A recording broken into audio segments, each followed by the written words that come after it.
Silas Crow didn't knock. He never knocked. He pushed open the door of the Raven Creek land office like he owned it, because in every way that mattered in 1888, Montana, he did. And he dropped a leather satchel on the counter so hard the clerk flinched. "Pull the Mercer deed," he said, "and the Hanson deed, and the Pruitt deed." He didn't look at the clerk when he said it. He was already scanning the wall map, one thick finger tracing the valley. "I want every parcel between the North Ridge and the creek boundary on my desk by Friday." The clerk hesitated. "Mr. Crow, some of those families are still—" "Friday," Crow said. Just the one word, and the clerk's mouth closed like a trap. Outside, Raven Creek went about its business in the frozen dark of a February morning, not knowing that the man standing in the land office had already decided what this valley was going to look like in 5 years. And not one of those families on that map had a single idea what was coming. That's where this story begins. Not with a hero, not with a rescue, with a man who believed he had already won. He hadn't counted on Mara Whitfield. Nobody ever did. If this kind of story stays with you, the ones about ordinary people who refuse to be crushed, hit that like button and drop your city or country in the comments. I want to know how far this has traveled. Subscribe so you don't miss what happens next. Because what Mara does to Silas Crow's plans is something nobody in Raven Creek saw coming. Nobody. The letter arrived at the Whitfield boarding house on a Tuesday, which was the same day the landlord told Mara she had until the end of the month. She read both pieces of paper at the kitchen table with the same expression, a kind of flat, measuring look that people who didn't know her often mistook for coldness. It wasn't coldness.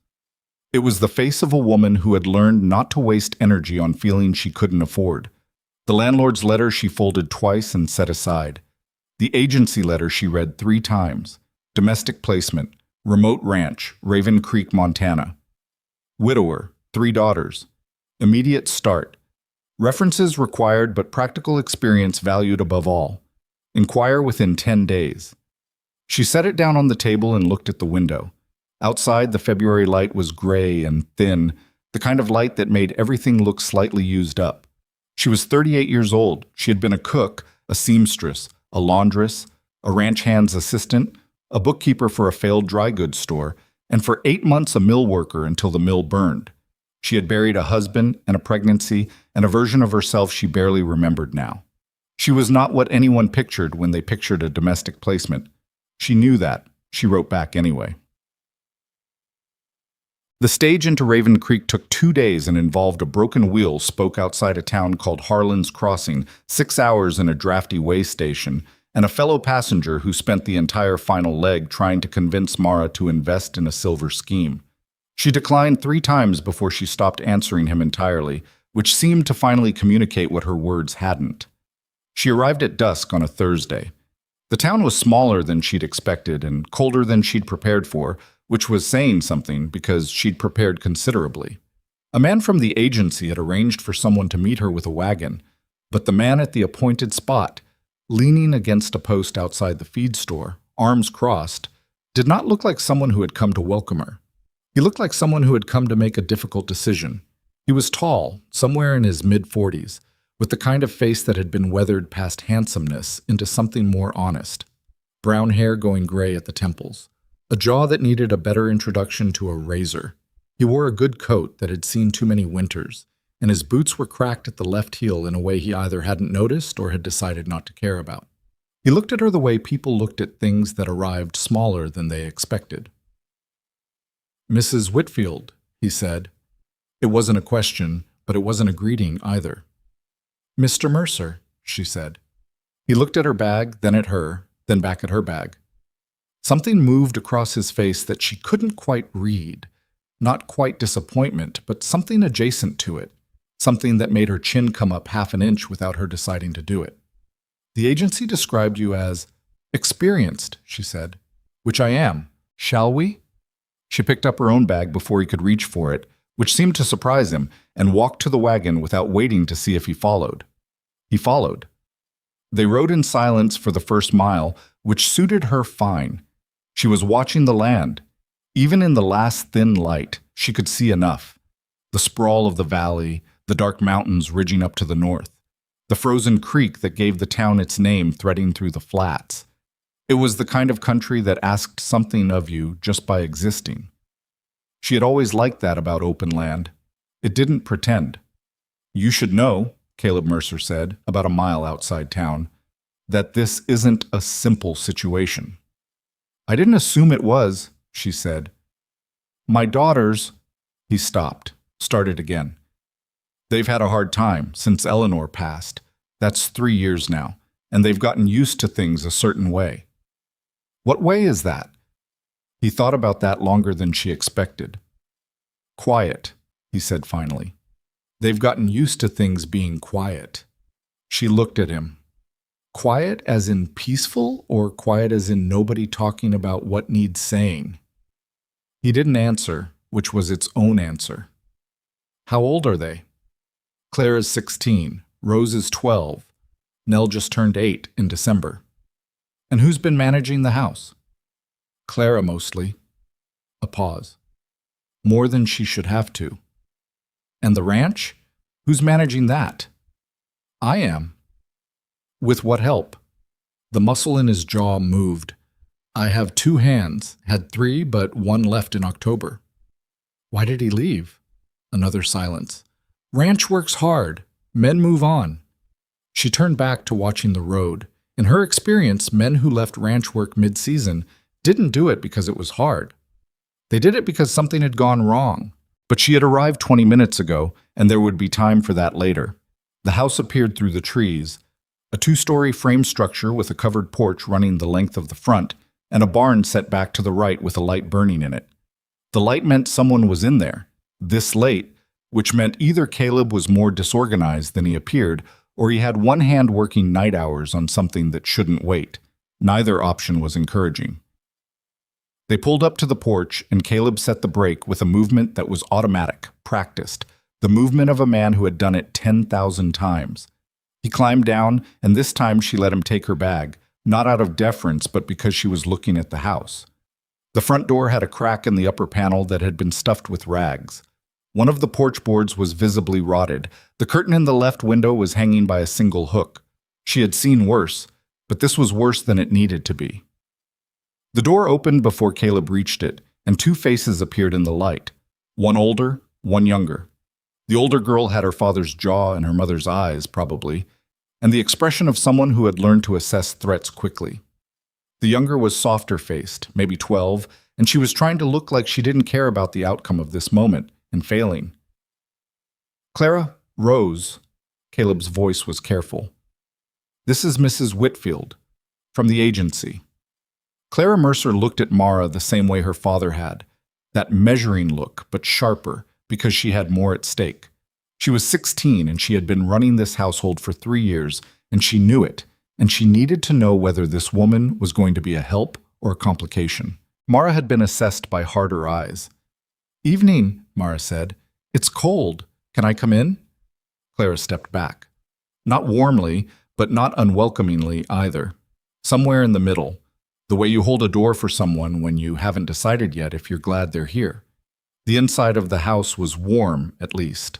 A good fire in the hearth, and cleaner than she'd expected. Clara had kept it clean. Clara had kept it a lot of things. Mara could see the effort in the room. The careful way the table was set for dinner, the firewood stacked with real precision, the shelf of kitchen items organized with the logic of someone who had memorized where everything needed to be. Not a child's organization, a caretaker's. The youngest one was sitting by the fire. She had blonde hair, fine like corn silk, and she was doing something with a piece of string, some kind of loop game, her eyes down. When the door opened, she looked up, and for just a moment her face did something entirely unguarded. It opened, the way a face does when something it hoped for arrives without warning. Then she looked down again at her string. Nell, Caleb said. Come say hello. Nell came over with the careful walk of a child who had been told many times to be polite, in ways that made politeness feel like a cage. She stopped in front of Mara and looked up. You're not what I thought, Nell said. Nell? Clara started. What did you think? Mara asked. Nell considered. Younger, she said, and less She tilted her head, searching for the word. Decided looking. Mara almost smiled. Is decided looking bad? I don't know yet, Nell said honestly. Fair enough. Caleb looked at Mara over Nell's head with an expression that was trying to be apologetic and was mostly just tired. She gave him a slight nod that said she wasn't bothered, because she wasn't. She liked the youngest one's honesty. It was rare and usually trained out of children before they got much older. Dinner was served. Clara had made a beef stew that was competent and nourishing and completely without joy. The food of someone cooking from obligation rather than any pleasure in it. Mara ate without comment, listening more than talking. She watched how each of them moved, who looked at whom, where the silences fell, and what they contained. Caleb spoke in short, complete sentences, and stopped the moment he felt he might have said too much. Clara watched her sisters more than she watched anyone else, a habit of vigilance so ingrained she probably didn't notice she was doing it.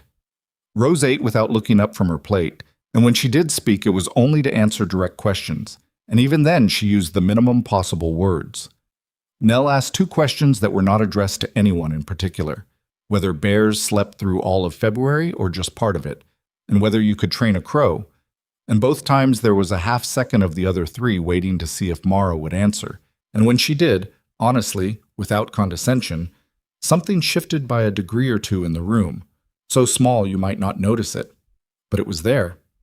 After dinner, Caleb showed her to a room at the back of the house, small, with 1 window and a bed with a quilted cover that had been washed recently.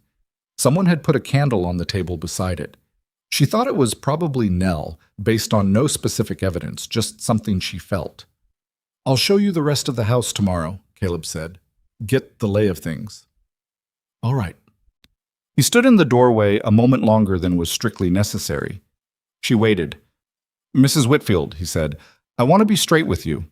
Please do. I sent for help because I had to, not because this wasn't something I wanted to need. He said it the way a man says something he's practiced but still finds hard. The agency said you were experienced and I took them at their word. But I want you to understand that this is still my family and my house, and I'm not looking for anyone to come in and... He stopped. Rearrange things? She offered. Change things, he said. Things work here. Not perfectly, but they work. She looked at him for a moment. She thought about the cracked door panel and the rotten porch board, and the curtain hanging on 1 hook, and Clara's 16-year-old hands and Rose, who hadn't spoken more than 12 words all through dinner. All right, she said. He nodded, satisfied with that, and left. She sat down on the bed and looked at the candle and thought about how every household she had ever worked in had its own specific fiction. The thing everyone agreed not to say, the version of events everyone maintained because the truth was too much work. This household's fiction was that things worked. She would not say so out loud. Not tonight. She was up before anyone else. That was habitual. She had never been a good sleeper, not since her husband died. And here in a strange bed in a strange house in country she didn't know. She was awake by 4 in the morning, listening to the house settle and the wind move around the corners of it. By 4:30, she was in the kitchen. The pantry told her what she needed to know, faster than anything else would have. She stood in front of it with a candle and took inventory the way you take inventory of damage after a storm. Not with panic, just with the clear eye that lets you know what you're dealing with. The flour was low. The salt pork was almost gone. There were 3 tins of beans, some dried corn, 2 jars of preserves that looked like they'd been put up the previous summer, and a partial sack of oats. She went back to the kitchen and looked at the wood box, which was maybe a third full. She looked at the back door, which had a gap at the bottom threshold she could have put 3 fingers under. She looked at the window above the dry sink, where the caulking had failed in at least 2 places, and the cold came through in a thin, persistent thread. She put wood on the fire, built it up, put water on to heat. She found the coffee, which was mercifully present and in reasonable supply, and started it. Then she went back to the pantry and began the longer version of the inventory. What was here? What was almost gone? What was entirely absent? And what that told her about how this household had been managing. What it told her was that they had been managing by not looking too hard at what was coming. That was the thing about surviving day to day. It took all of your attention and left none for looking ahead.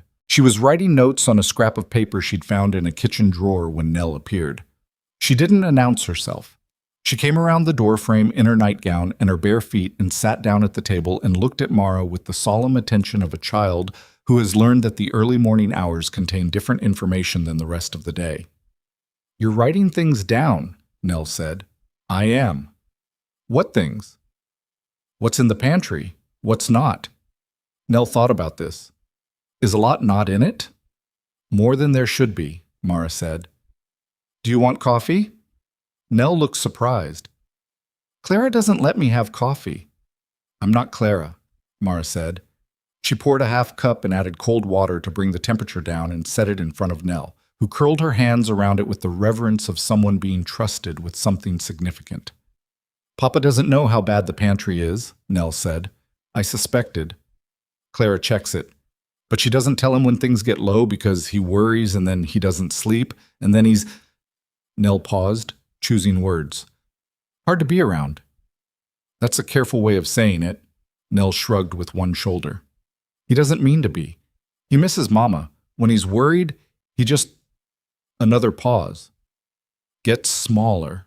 Mara looked at this 8-year-old and thought about what it required of a child to have observed that much about her father's grief. "What about you?" she said. "When you're worried, what do you do?" Nell looked at her coffee. "I pretend I'm not." "Does it work?" "Not really." She looked up. "Does anything work?" It was not a question Mara had been expecting. It sat there between them, completely genuine, the way only a child's questions could be, and Mara put down her pencil and considered it honestly. "Sometimes," she said, "finding the thing you can actually do.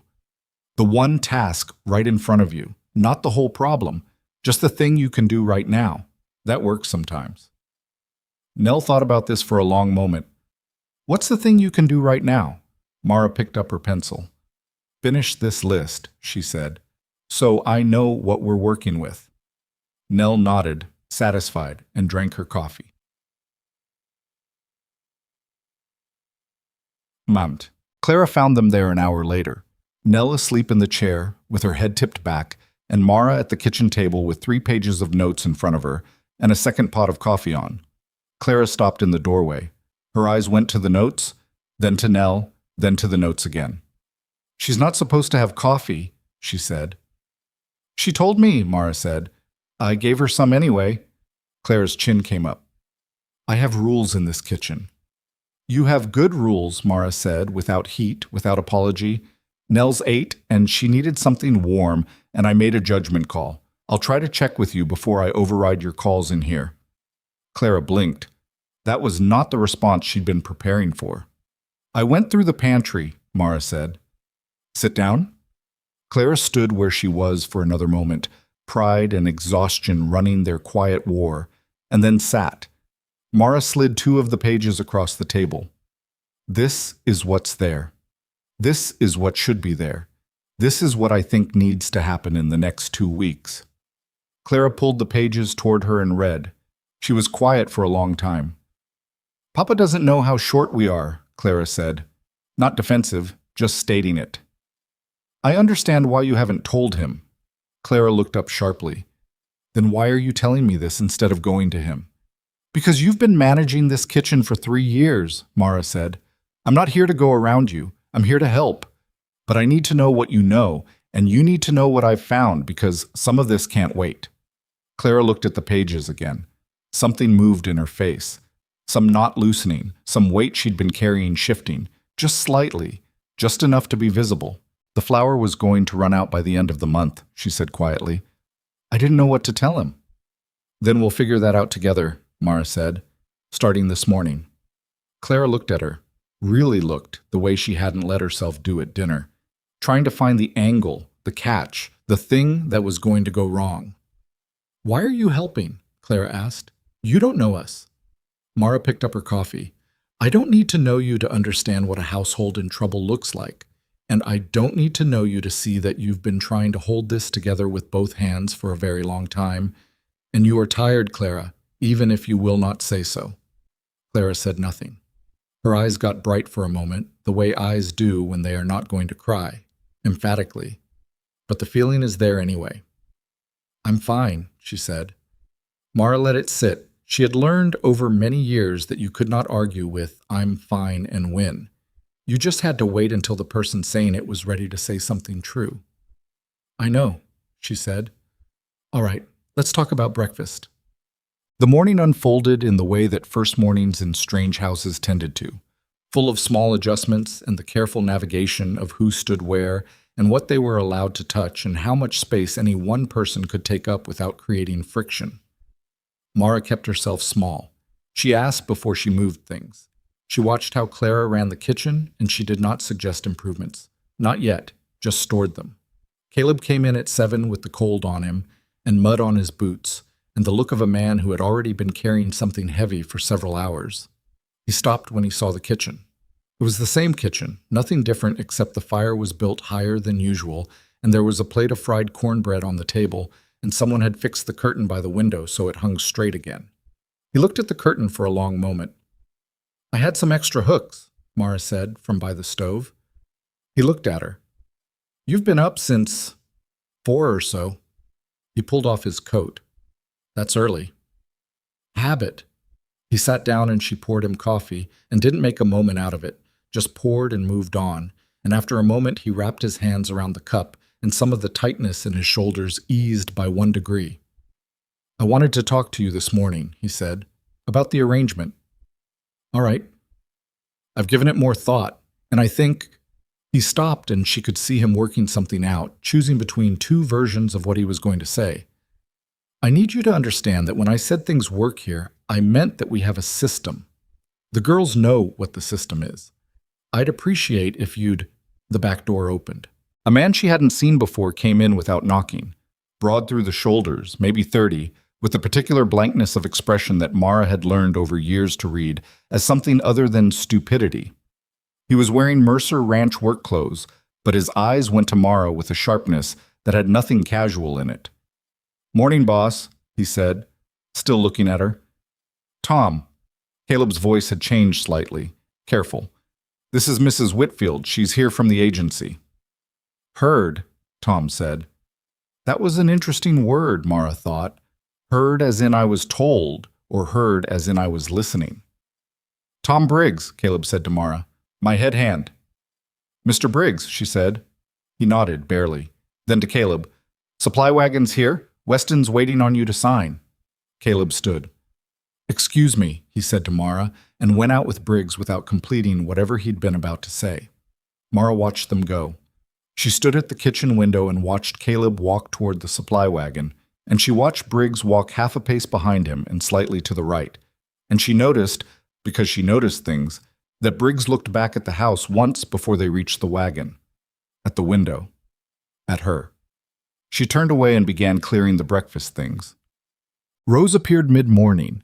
She came into the kitchen while Mara was inventorying the linen situation and stood in the entrance for a moment, as if making sure she hadn't arrived at an inconvenient time. She was thin, 12 years old, with her hair in a braid that was coming loose on the left side. Can I help? She asked. It was the first sentence Rose had offered without being addressed first. I'd be grateful, Mara said. Do you know where they keep the extra blankets? Cedar chest upstairs, second room. They worked for a while in companionable quiet, carrying things, sorting, Mara noting what was worn past usefulness and what just needed mending. After 20 minutes, Rose said, without looking up from a blanket she was folding, She used to sing. Mara waited. Mama did, Rose said. In the mornings, while she was cooking, she had a pause. She had a lot of songs. Do you remember them? Mara asked. Rose's hand stilled on the blanket. Most of them, she said. Very quiet. That's something, Mara said. Rose looked at her sideways. Clara says I should sing, that Mama would want me to, but when I try... She stopped. Then, it doesn't sound the same. Without her. No, Mara agreed. It wouldn't. You don't tell me it'll get easier, Rose said, something almost accusatory in it. I don't know you well enough to tell you that, Mara said. I don't know what easier looks like for you. I know grief doesn't leave. It changes. It becomes something you learn to carry differently. But that's not the same as easier, and I won't tell you it is. Rose was quiet for a long moment. The hand said you'd be like Mrs. Garrett, Rose said. She came from the agency 2 years ago, and she tried to get rid of Mama's things. I'm not like Mrs. Garrett, Mara said. How do I know that? You don't yet, Mara said. You'll have to wait and see. Rose considered this with the gravity of a 12-year-old who has learned that most things adults say are easier than they are. Okay, she said, and picked up the next blanket. Bon. She saw the fence line at midday. She'd asked Caleb if she could walk the near pasture, framing it as wanting to understand the layout of the property. He'd said yes with the distracted manner of a man whose attention was somewhere else, and she'd gone out and walked the fence line nearest the house, because she could see from the kitchen window that something was wrong with it, and she wanted to understand what. What was wrong with it was that it had been broken in 3 places and repaired with wire that wasn't the right gauge. The repairs had held through autumn, but would not hold through a hard winter. She was not a fence builder, had never claimed to be, but she had spent enough time on working ranches to know the difference between maintenance and deterioration. She stood at the 3rd break point where the repair was the worst, and looked out across the flat toward the north. A rider was sitting on a horse at the property line, not moving, just sitting, watching. The horse was a good one, too good for a common ranch hand, black, standing still with the patience of a well-trained animal. The rider was in a long dark coat, and even at distance Mara could tell he was not watching the land. He was watching her. She did not look away. She stood where she was and looked back, and after perhaps 40 seconds the rider turned his horse and rode north along the boundary at a walk that communicated no particular hurry. She watched him until he was out of sight. Then she went back to the house. At dinner that evening she mentioned it to Caleb. Rider on the north boundary this afternoon, she said. Good horse, dark coat, just sitting. Caleb's fork stopped moving. Which part of the boundary? He said. The flat section, past the 3rd fence post from the creek. Claire and Rose both looked at Caleb. Nell was watching Mara. Could be anyone, Caleb said. Boundary riders come through. He wasn't moving, Mara said. He was watching. Watching the fence, probably. He was watching me. Caleb met her eyes and she saw something there. Not surprise, but the guarded look of someone whose surprise has been used up. I'll look into it, he said, and changed the subject. But Nell, across the table, had gone very still. That's the 3rd time, Nell said. Everyone looked at her. Nell, Caleb began. Someone was on the boundary last Tuesday, Nell said, and before Christmas. I saw them from my window. She was looking at her father with the unblinking directness of a child who has not yet fully learned the protocol of not saying the true thing. You said it was nothing. It was nothing, Caleb said. It's nothing. The silence that followed had texture. Mara ate her dinner and did not push it further, but she filed it. The same way she'd filed Briggs's sideways look and the failed fence repairs and the pantry that was emptier than Caleb knew, filed it in the part of her mind where she kept things that did not yet make a complete picture, but that she was fairly certain, in time, would. That night she lay in her small room with the candle burned down and listened to the house breathe around her, and thought about the rider, and the fence, and the land office she had not yet been to, and the name she had heard twice in Raven Creek before she'd even reached the Mercer property. Crow. She hadn't asked about it. Not yet. But she would. The name came up the next morning, and not from Caleb. It came from the feed store. Mara had asked Caleb at breakfast whether she could take the small wagon into town. She had her list from the pantry inventory, and there were things that needed to be bought before the end of the week if the family was going to eat properly through the rest of the month. Caleb had said yes, again, with that distracted quality, and given her the name of the account at the general store. And she'd hitched the mare herself because Tom Briggs was nowhere to be seen, and she didn't feel like waiting. Raven Creek in the morning was a different animal than Raven Creek at dusk. The cold was the same, if anything sharper, but the town was awake, and awake meant people moving, people watching, people drawing their small, quick conclusions about a woman they hadn't seen before driving a Mercer wagon alone. She tied up outside the feed store first because the general store could wait, and she wanted to know the price of hay. The man inside was in his 60s, short, with the permanent squint of someone who'd spent decades in smoke and cold. His name, according to the hand-painted sign above the door, was Edgar Pohl, Feed and Grain. He looked at her the way the town had been looking at her, assessing, not unfriendly, but careful. "Mercer wagon?" he said. "That's right. Mara Whitfield. I'm helping with the household. Heard Caleb sent for someone." Pohl rubbed the back of his neck. "Didn't know it'd be a woman." "Most people don't," she said pleasantly. "Hay prices?" He gave them to her. They were higher than she'd expected, and her face must have shown something because Paul said, "Went up in October." Crow bought the Hallett grazing contract, and the hay suppliers followed his price or lost his business. Most followed. There it was. The name, volunteered, before she'd asked. "Crow," she said. Paul looked at her more carefully now, as if recalibrating. "You don't know about Crow?" "I arrived 3 days ago." "Right." He leaned on the counter. "Silas Crow. He's been in this valley about 4 years, came in with money, where from nobody's quite sure, and started buying. Land, contracts, supplier relationships. He's got the patience of a man who doesn't need things to happen fast because he knows they'll happen eventually." Paul paused. "He's made offers on a dozen ranches in the valley. Some took the money. Some didn't." "And the ones who didn't?" Paul was quiet for a moment. "Some of them had bad luck after that. Lost animals, equipment problems. One family, the Pritchards, good people. Their well went bad. Had to sell inside of 6 months." Mara looked at the feed prices on the board behind him.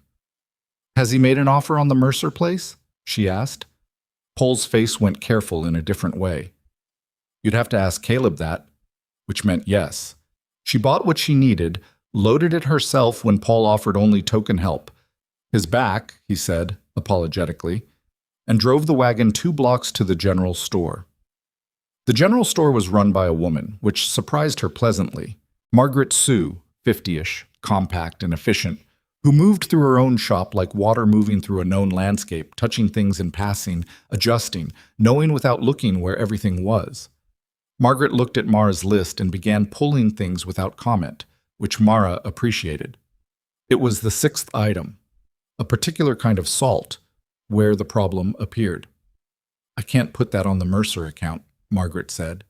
She wasn't unkind about it, just factual. Mara looked at her. "Is there a problem with the account?" Margaret hesitated in the way people hesitate when they know something they're not sure they should say. "The account's been paused since November. Caleb settled it in January, but there was a condition attached when they reinstated it." "What condition?" "No credit. Cash only." Margaret met her eyes. "I'm sorry. Caleb knows. I assumed he'd told you." "He didn't," Mara said, with the same flat, measuring quality she'd used on the landlord's letter back in whatever life she'd been living 6 days ago. She paid for what she could from the money she had in her coat pocket. It wasn't much. She hadn't thought to bring more than traveling money, and drove back to the ranch with a wagon that was less full than it should have been, and a set of thoughts that were considerably fuller. Caleb was in the barn when she got back. He came out when he heard the wagon, and she could see from the way he walked that he'd been expecting her return and had been trying to decide what to say. She saved him the trouble. "The account at the general store is cash only," she said from the wagon seat. "Has been since November." He stopped. "Margaret told you." "She assumed you told me." She climbed down. "You didn't." He reached for one of the sacks in the wagon bed, more to have something to do with his hands than out of any genuine helpfulness. "I was going to." "When?" He carried the sack toward the house, and she followed with another one. "Things have been tight," he said. That's a way of putting it. She set the sack on the kitchen table and turned to face him. "Caleb." She didn't use his first name easily. It wasn't something she did by habit, but Mr. Mercer had started to feel like the wrong tool for this conversation. "I can't help you manage this household if I don't know what the household is actually dealing with. I'm not asking you to be comfortable about it. I'm asking you to tell me." He put his sack down, stood with his hands on the table, looking at the wood grain. Crow made an offer on the property, he said, last August. And you refused. I refused. And since then. He was quiet for a moment. The credit got pulled. The hay prices went up. I lost a contract I'd had for 8 years with a freighting company that decided to take their livestock north instead. Tom's wages I've been behind on Tom's wages. He said this last part quietly, like it cost something to say. And 3 of my cattle died in November. Bloat, the vet said. But I've run cattle for 15 years, and I've never lost 3 to bloat in the same month. Mara absorbed all of this. The rider on the boundary, she said, probably one of Crow's men. He straightened up. They come by. Make sure I'm aware he's still interested. And are you thinking about taking the offer? His jaw tightened. No. She believed him. Then you need to know it's going to get worse before he changes his approach. I know that. Do you have anyone helping you think through it? Any of the other ranchers in the same position? He shook his head. Nobody talks about Crow. Not openly. Why not? The look he gave her was the look of someone explaining something he considered obvious. Because he's the most powerful man in the valley, and talking about him openly is how you find out what else he can take. She thought about that. Then she said, who knows this valley best? Ranchers who've been here longer than Crow, who know the history, who have reason to care about what happens to it. Caleb frowned. Why? Because isolated people lose, she said, every time, without exception. I've seen it 3 times in my life, and the pattern is always the same. One family at a time, isolated, pressured, sold. If the families in this valley are dealing with the same thing and none of them are talking to each other, then Crow doesn't need to do anything more than wait. Caleb looked at her. Something was happening in his face. She could see it. The collision between wanting to push back and recognizing, in some part of himself that was not yet entirely beaten down, that she was right. There's a man named Hector Voss, Caleb said slowly. Runs the Double V south of here. Been here 30 years. There's the Pruitt widow. Her husband sold, but she held back 20 acres and she's been making it work. And Bill Anders. He refused Crow's offer same month I did. Are you on speaking terms with any of them? Voss and I have talked some. Talk more, Mara said, and tell him why. She picked up the empty sack and folded it and put it on the shelf and began putting away what she'd bought. And Caleb stood in his kitchen watching her do it, with the expression of a man who had expected this conversation to go differently and was still catching up to the version that had actually happened. You've dealt with this kind of thing before, he said. It wasn't entirely a question. Different names, she said. Same shape. He was quiet a moment, then gruff. I'll talk to Voss. She didn't thank him because it wasn't a favor to her. She just nodded and kept working. That evening, after the girls were in bed, Mara sat at the kitchen table with her notes spread out and tried to build a fuller picture from what she had. The pantry problem she could address slowly with careful management and no waste. The credit problem was more complicated. The land pressure problem was the one that kept her pencil still. She had worked in enough failing places to know the specific gravity of a situation heading toward a cliff. The Mercer Ranch had that gravity. It had it the way a stone has weight. You could feel it in the air, in the way Caleb moved, in the way Clara had stopped expecting good news. But it had not gone over yet. That mattered. She blew out the candle and went to bed, and this time she slept better because she had more information than she'd had the night before.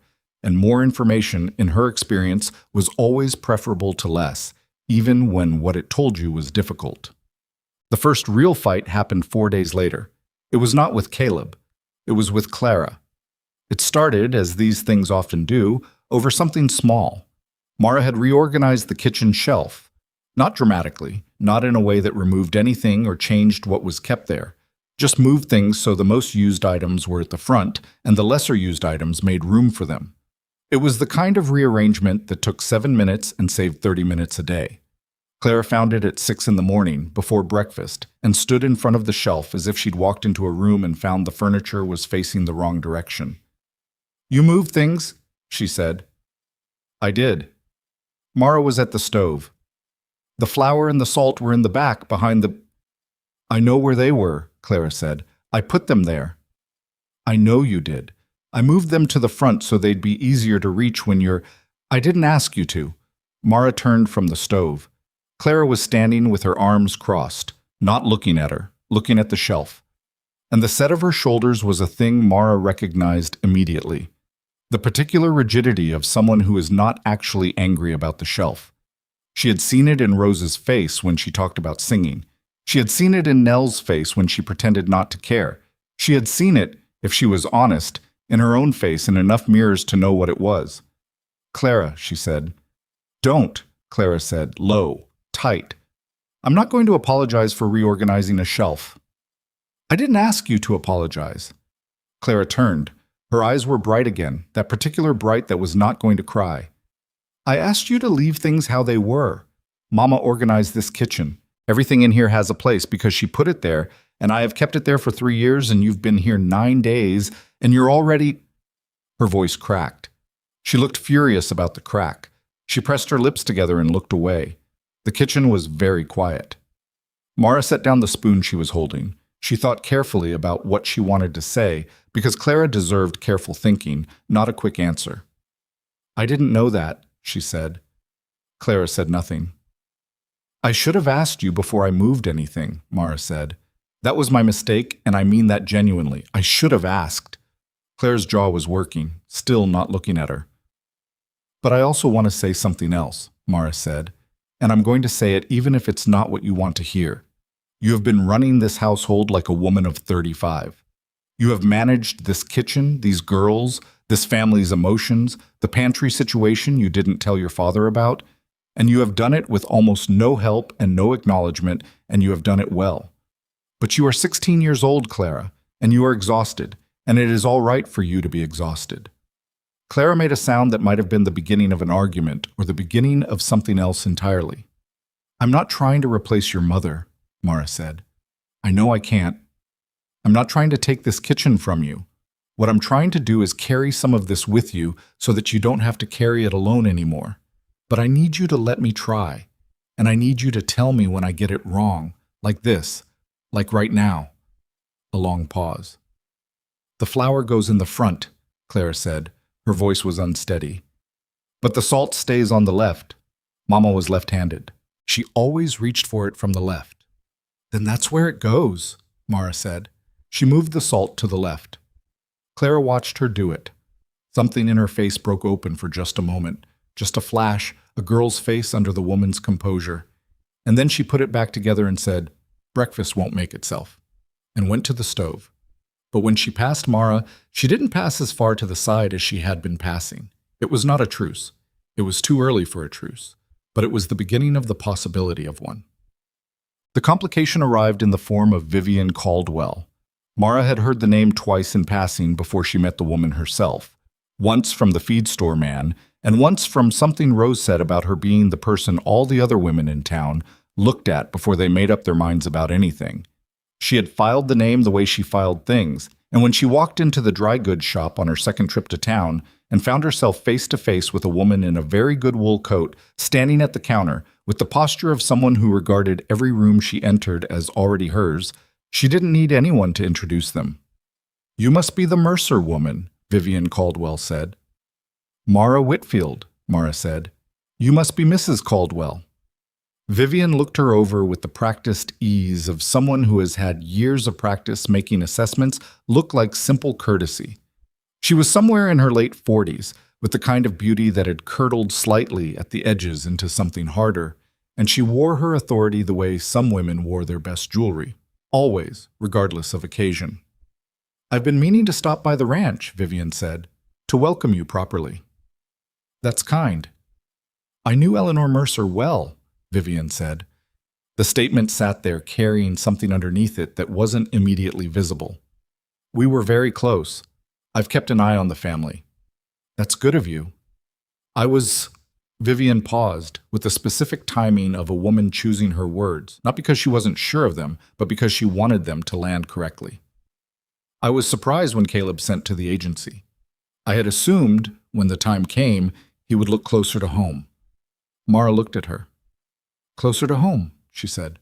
There are women in this community who know this valley, who know what the Mercer girls need, who have a genuine connection to that family's history. A small smile. No offense intended, I'm sure you're very capable, but history matters in a place like this. Mara put her hand on the counter, not aggressively, just to anchor herself. It does, she said. History matters a great deal. I've found that it matters most when people are trying to protect it. Wouldn't you agree?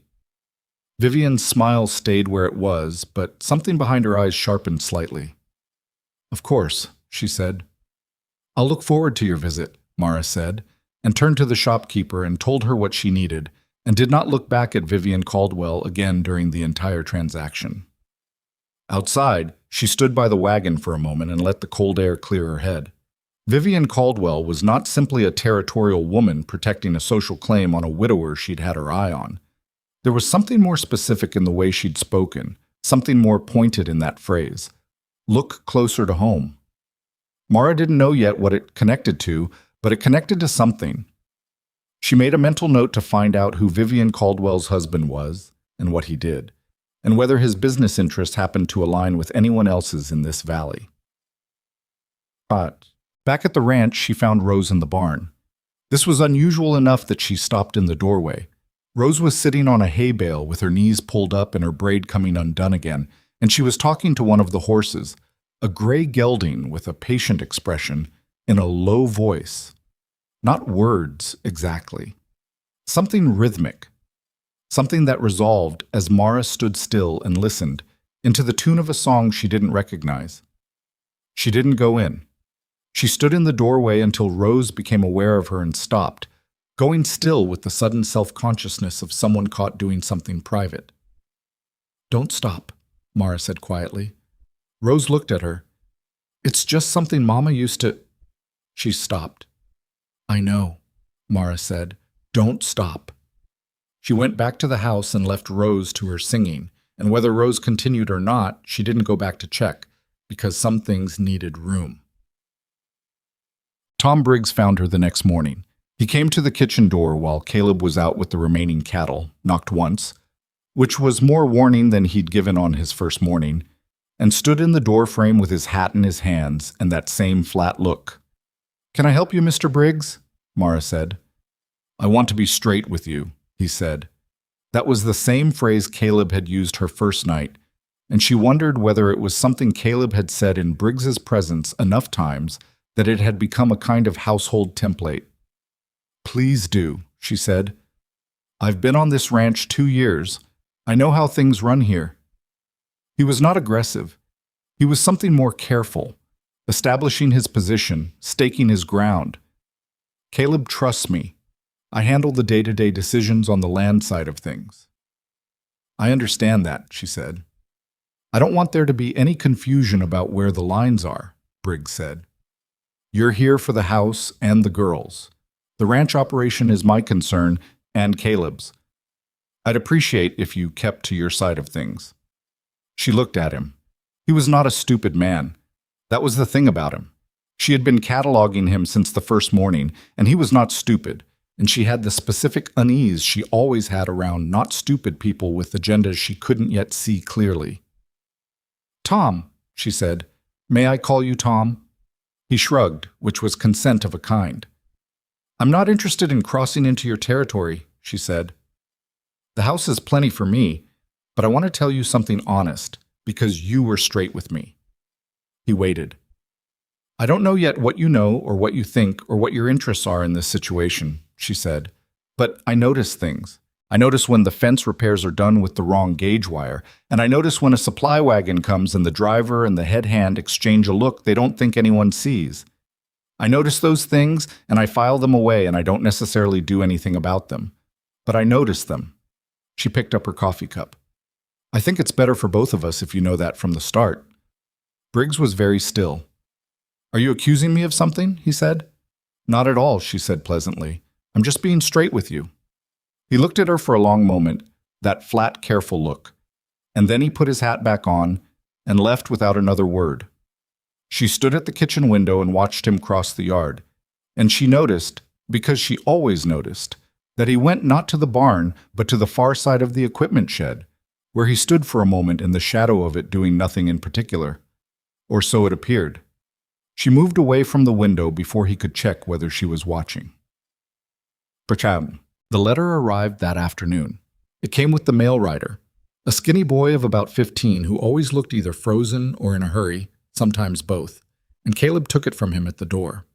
Mara was near enough to see his face when he read it, and what she saw there was not panic. It was the look of a man receiving information he had been expecting and had hoped wouldn't come this soon. He folded the letter and put it in his coat pocket and went out to the barn. He didn't come back for 2 hours. When he did, his face was composed again in that careful way it composed itself, and he sat at the dinner table and was present enough in body but somewhere else in mind, and the girls felt it the way they always felt the shifts in the house's weather. After dinner, when Clara and Rose had taken Nell upstairs, Mara set a cup of coffee in front of him without comment and sat down across the table. He looked at the coffee, then at her. "Crow's made a new offer," he said.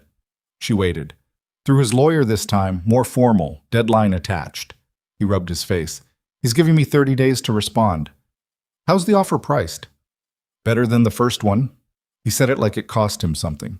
"Enough to clear the debt and have something left. Not a lot, but something." "Are you considering it?" His jaw worked. "Claire's college fund is gone," he said. It came out flat, a statement of something he had been carrying. "I cashed it out in December. She doesn't know. I couldn't make There was a payment, and I couldn't make it, and I used the fund." He stopped. "My wife saved that money for 7 years. The kitchen was quiet except for the fire. "If you sell," Mara said, "where do you go?" "I don't know." He shook his head. "That's the thing. I don't know. This land is everything my family has built. My grandfather filed on this land. My father worked it. I brought Eleanor here the first year we were married, and she—" He stopped again. His voice had done something he didn't want it to do, and he put a lid on it. "I can't sell it. I know it doesn't make sense financially. I know what the practical thing is, but I can't." "Then don't," Mara said. He looked at her. "That's simple." "No," she said. "It's not simple at all. But you just told me you can't sell it. So we work from there. You have 30 days. That's enough time to do something useful." She wrapped her hands around her own cup. "Have you talked to Voss?" "I sent him a note. He replied, 'We're meeting day after tomorrow.'" "Good." She thought for a moment. "Is there any documentation of what's happened? The cattle that died, the credit pull, the contract you lost, any of it in writing?" Caleb frowned. "Some. Bills from the vet, the letter from the freighting company ending the contract." "I want to see all of it," Mara said. "Every piece of paper you have that touches on any of this. I'm not a lawyer, but I can read and I can see patterns. And right now I think the most important thing is understanding the full shape of what he's done." He was quiet for a moment, studying her. "Why are you doing this?" he said. "You were hired to manage the house." She looked at him steadily. "I was," she said. "But the house doesn't stay standing if the ranch goes under. And the ranch doesn't stay standing if the man running it is being maneuvered off it piece by piece." She picked up her cup. "Besides, I don't like men like Crow." Something shifted in Caleb's face then. Not a smile, nothing as easy as that, but something fractional, some movement in the tight line of his jaw that suggested she had said something that landed.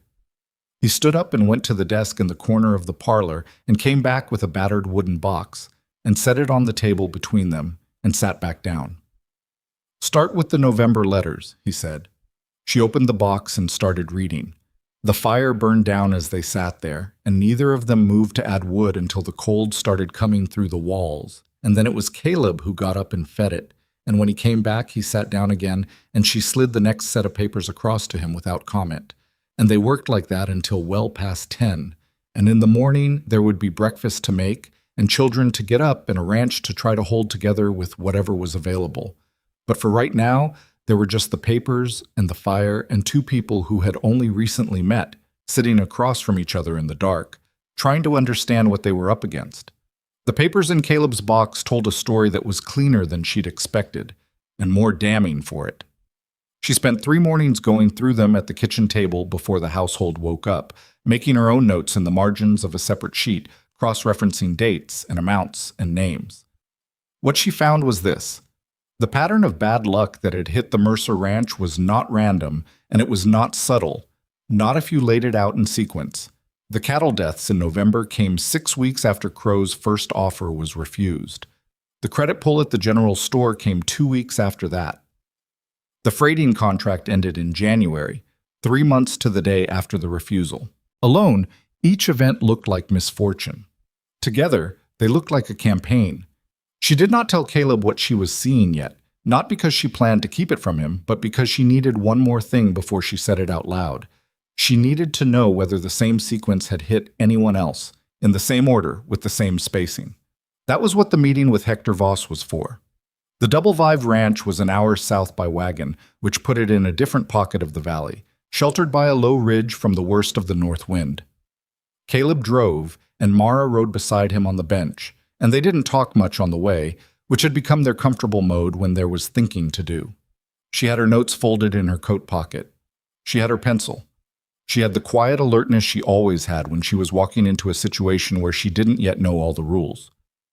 Hector Voss was 71 years old, built like a man who had spent his entire life picking up heavy things and putting them down again, with a white beard and the kind of unhurried manner that comes not from ease, but from long experience of things going wrong and recovering anyway. He met them at the barn because that was where he'd been when they arrived, and he saw no reason to pretend otherwise. He shook Caleb's hand. He looked at Mara. Caleb mentioned he'd brought someone on, Voss said. Didn't mention she'd be doing the thinking. We both do the thinking, Caleb said, which surprised Mara slightly and surprised Voss not at all. Come in then, Voss said. Wife's got coffee.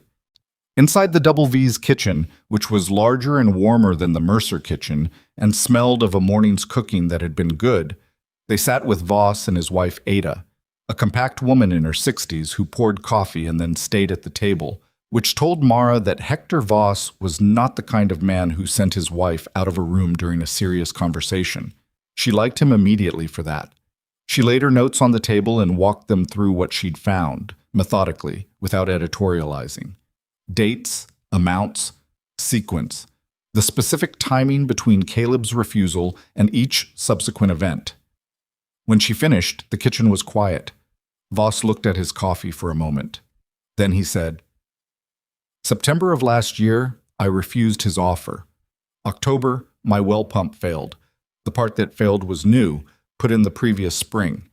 November, my hay supplier told me his price had gone up by 1/3, and he couldn't explain why. December, I lost a fencing contract with a neighbor who'd used me for years. He said his circumstances had changed. He said it all in the same tone Mara had used, flat, chronological. Same shape, Mara said. Same shape, Voss agreed. I didn't see it as a pattern until you laid yours out beside it. Bill Anders? Caleb asked. Bill's had equipment trouble. Both his horses went lame in the fall. Lame horses don't happen twice in the same season without cause. Voss set down his cup. There are 6 ranches in this valley that refused Crow's offer between July and December of last year. I would bet everything I own that all 6 of them have a story that looks like yours and mine. Ada spoke for the first time. The Halton girl, Sarah, she told me in January that they'd decided to sell. She was crying. She said they'd had so much go wrong so fast that Chester said it didn't make sense to keep fighting. Did she say what went wrong? Mara asked. Fire in the equipment shed, then a sickness went through their pigs. Then Chester got a letter from the bank about their loan terms changing. Ada looked at her steadily. He'd had that loan for 4 years without a problem. Mara made notes. Her hand was moving fast. The question, Voss said, looking at Caleb, is what you want to do about it. Because knowing it's a pattern is one thing, proving it is another, and proving it in a way that matters to anyone with the power to do something about it, that's a third thing entirely. Caleb was quiet. He had that inward look again, that look of a man carrying weight. You're not wrong, he said. Crow has relationships with every supplier in this valley, Voss continued. He's got a man on the county land board. He's on the advisory committee for the territorial bank. He's built himself into this place in 4 years in a way that most families take 3 generations to manage. He paused. He's not untouchable, but he's close. Nobody's untouchable, Mara said. Both men looked at her. Every arrangement like his depends on the cooperation of people he's either paid or pressured, she said. That means there are people in the middle, people doing things for him who are not him, who have their own interests and their own consciences and their own fears. Those are the people who break when the pressure changes direction. She looked at Voss. Who handles the land transfers when he buys a property? There's an agent somewhere in that chain. Voss thought. Fellow named Vale, Henry Vale, has an office in Raven Creek and another in Bridger. He's been handling land transactions in this valley for about 3 years. Before Crow? Mara asked. He came with Crow, more or less. Arrived about 6 months before the first offer was made to anyone. She wrote down the name. What do you know about him? Voss and Ada exchanged a look. He drinks, Ada said. Not badly, not falling down, but steadily. Evening drinker. He's at the Raven Creek Saloon most Friday nights by himself, and he doesn't look like a man who's comfortable with himself. Mara considered that. A man who handled the paperwork for Silas Crow's acquisitions, who drank alone on Friday nights and didn't look comfortable with himself. All right, she said.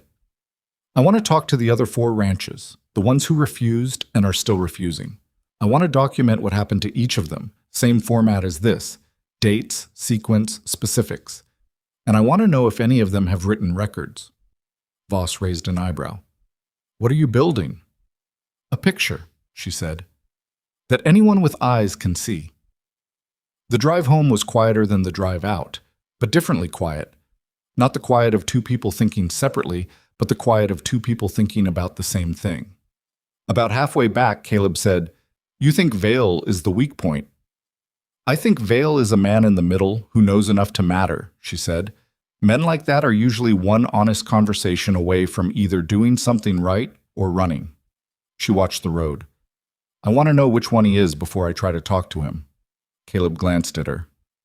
You're planning to talk to him. Eventually, she said. Not yet. He drove in silence for another quarter mile. Then, when Eleanor was sick the last few months, she said something to me that I've thought about a lot since. She said that the reason most people don't get what they're owed in this life is because they spend all their time being angry at the people who took it and no time figuring out how to take it back. He paused.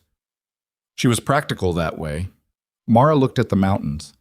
She sounds like someone worth knowing.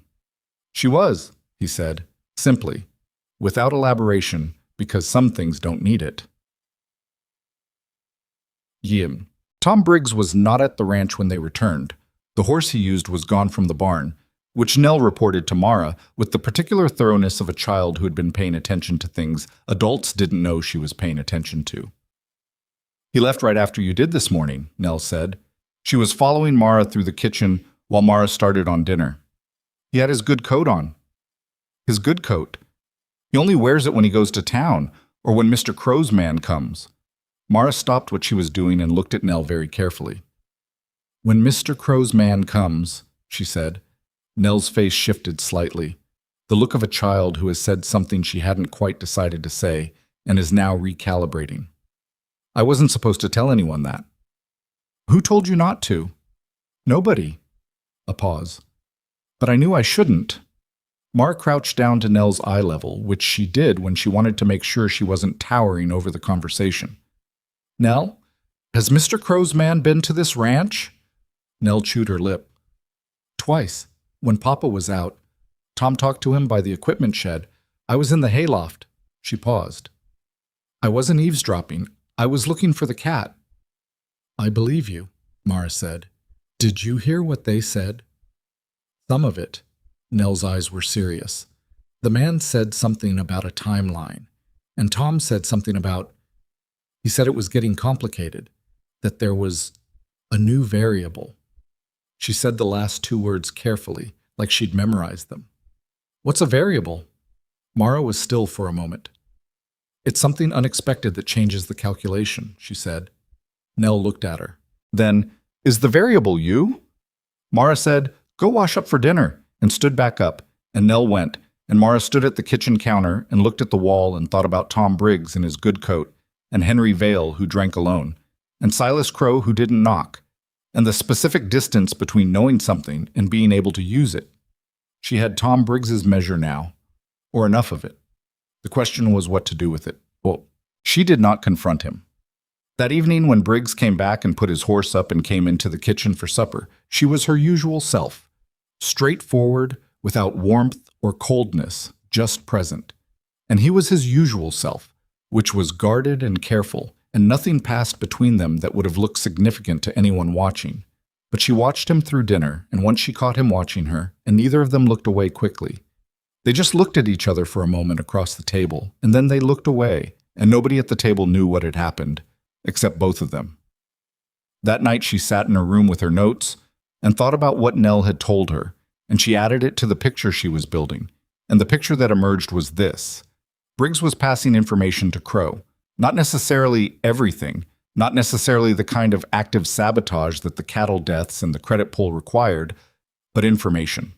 The schedule of deliveries, Caleb's financial decisions, possibly more. And Crow knew she was here, had perhaps known since the day she arrived, which meant the variable Briggs had mentioned to Crow's man was her, and which meant Crow was already adjusting his calculation to account for her presence. That was useful to know. An enemy who knows you're there is a different problem than one who doesn't, but it is a problem she had some experience with. She did not tell Caleb about Briggs. Not yet. She needed Caleb functional and focused, and learning that his head hand had been feeding information to his enemy would take him out of commission for days, emotionally. She knew this about him now, knew how he went inward when he was hurt, how long it took him to surface again. She needed him surfaced. She would handle Briggs when the time was right. Over the next 10 days, she visited 3 of the other 4 ranches, accompanying Caleb on rides that he framed as social calls, and that were, in fact, careful interviews. She brought her notes each time. She listened more than she spoke. She asked the same questions in the same order and wrote down the answers, and by the end of the 3rd visit, the picture was complete enough that it was no longer a picture. It was a case. 6 ranches, 6 refusals, 6 sequences of bad luck, beginning within 6 to 8 weeks of the refusal, and escalating in the same pattern. First financial pressure, then physical problems with the land or livestock, then legal or contractual complications. All different in their details, all identical in their shape. The Pruitt widow, a straight-backed woman in her 50s named Dorothea, had the most documentation. She had kept every letter, every bill, every invoice with a discrepancy, and there were several. And she had kept them in a wooden box like Caleb's, but where Caleb's box was disorganized and unheld together, Dorothea's was meticulous, labeled, dated, cross-referenced. "My husband was a record keeper," Dorothea said when Mara noted it. "I saw what he did and kept doing it after he was gone. He always said a piece of paper doesn't lie if you don't let it." Mara borrowed 3 documents from that box, with Dorothea's permission, and carried them back to the Mercer Ranch and added them to the growing stack of paper she was building in her room. Caleb saw the stack when he knocked on her door one evening to ask about a feed question. He stopped in the doorway and looked at the papers spread across the small desk she'd dragged from the corner. "How much of that is ours?" he said. "About a third," she said. "The rest is from the other families. Dorothea Pruitt had the best records, but Voss had 2 things I didn't expect. He had a letter from the bank explaining the change to his loan terms, and the name on the letter isn't the bank's normal officer. It's a different name. I looked it up, and that name is on the deed filing for one of Crow's properties." Caleb was quiet. "He used his own man at the bank to change Voss's loan terms," Mara said. "It's in writing." Caleb came into the room and looked at the papers. He was close enough that she could see his jaw muscle working. "Is this enough?" he said. "To do something with?" "Not yet," she said. "It's enough to see the picture. It's not enough for the picture to survive Crow's lawyers." She picked up the letter with the bank officer's name. "I need Vale. I need someone inside what he built who can speak to what they did and how they did it.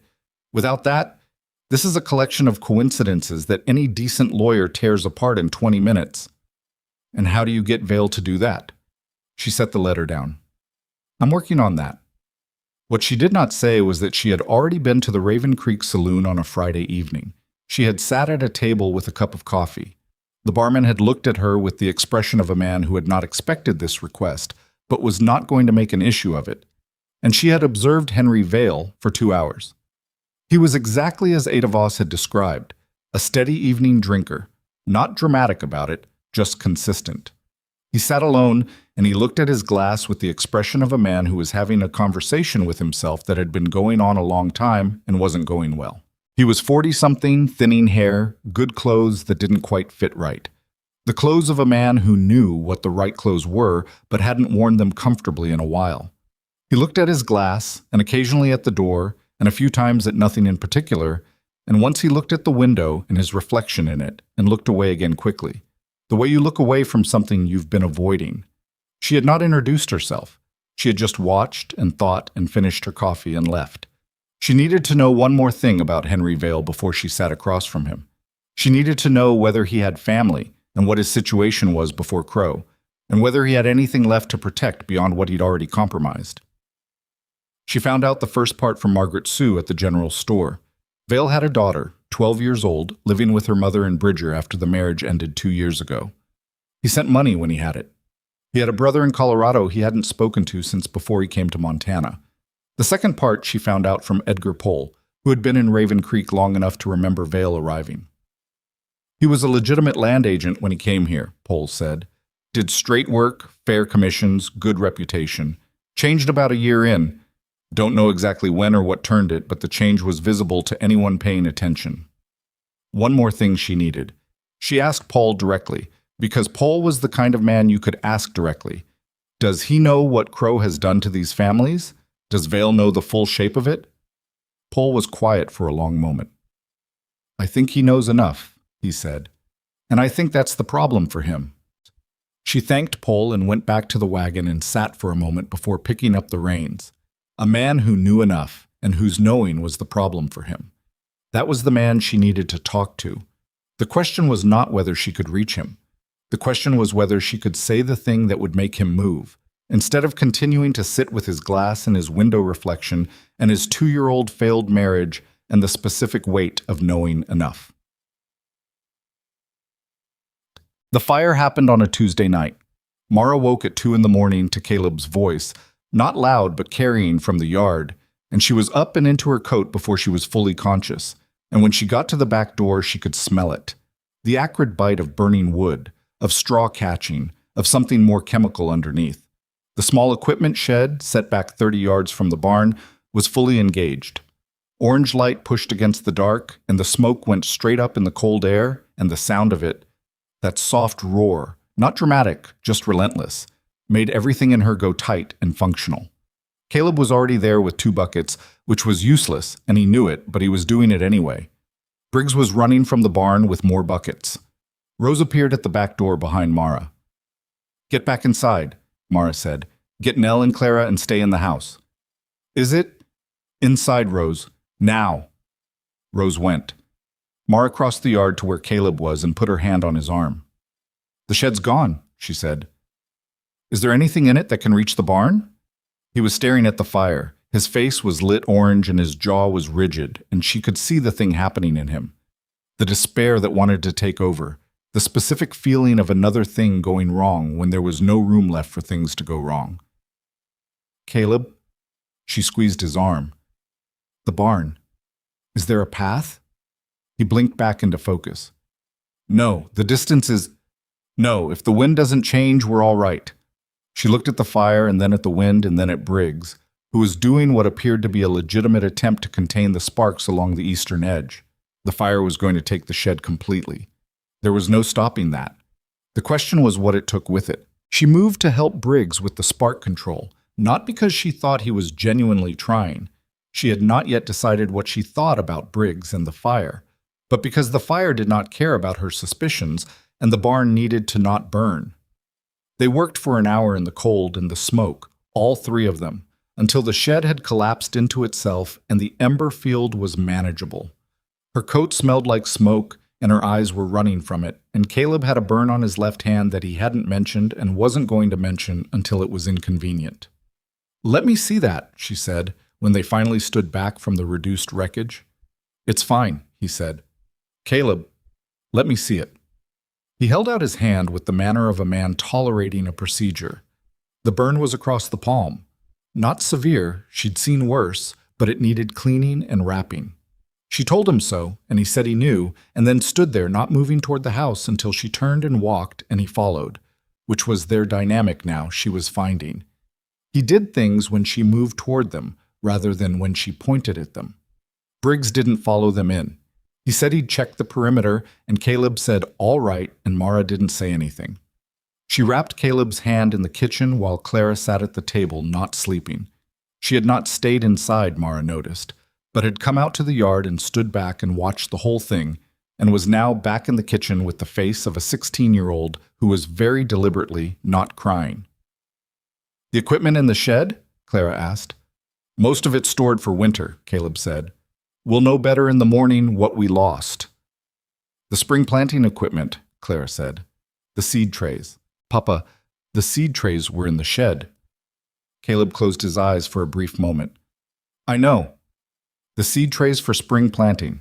Gone, which meant buying new ones, which required money they didn't have, which meant the spring planting was in question. The timing, Mara thought. February fire, just as Crow's 30-day deadline was running. Spring planting threatened.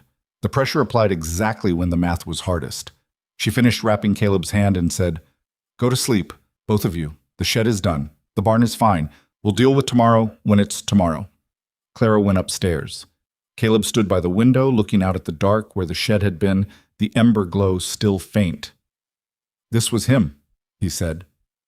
"I don't know that," Mara said, carefully. "Not for certain. But you think it." She was quiet for a moment. "Yes," she said. "I think it."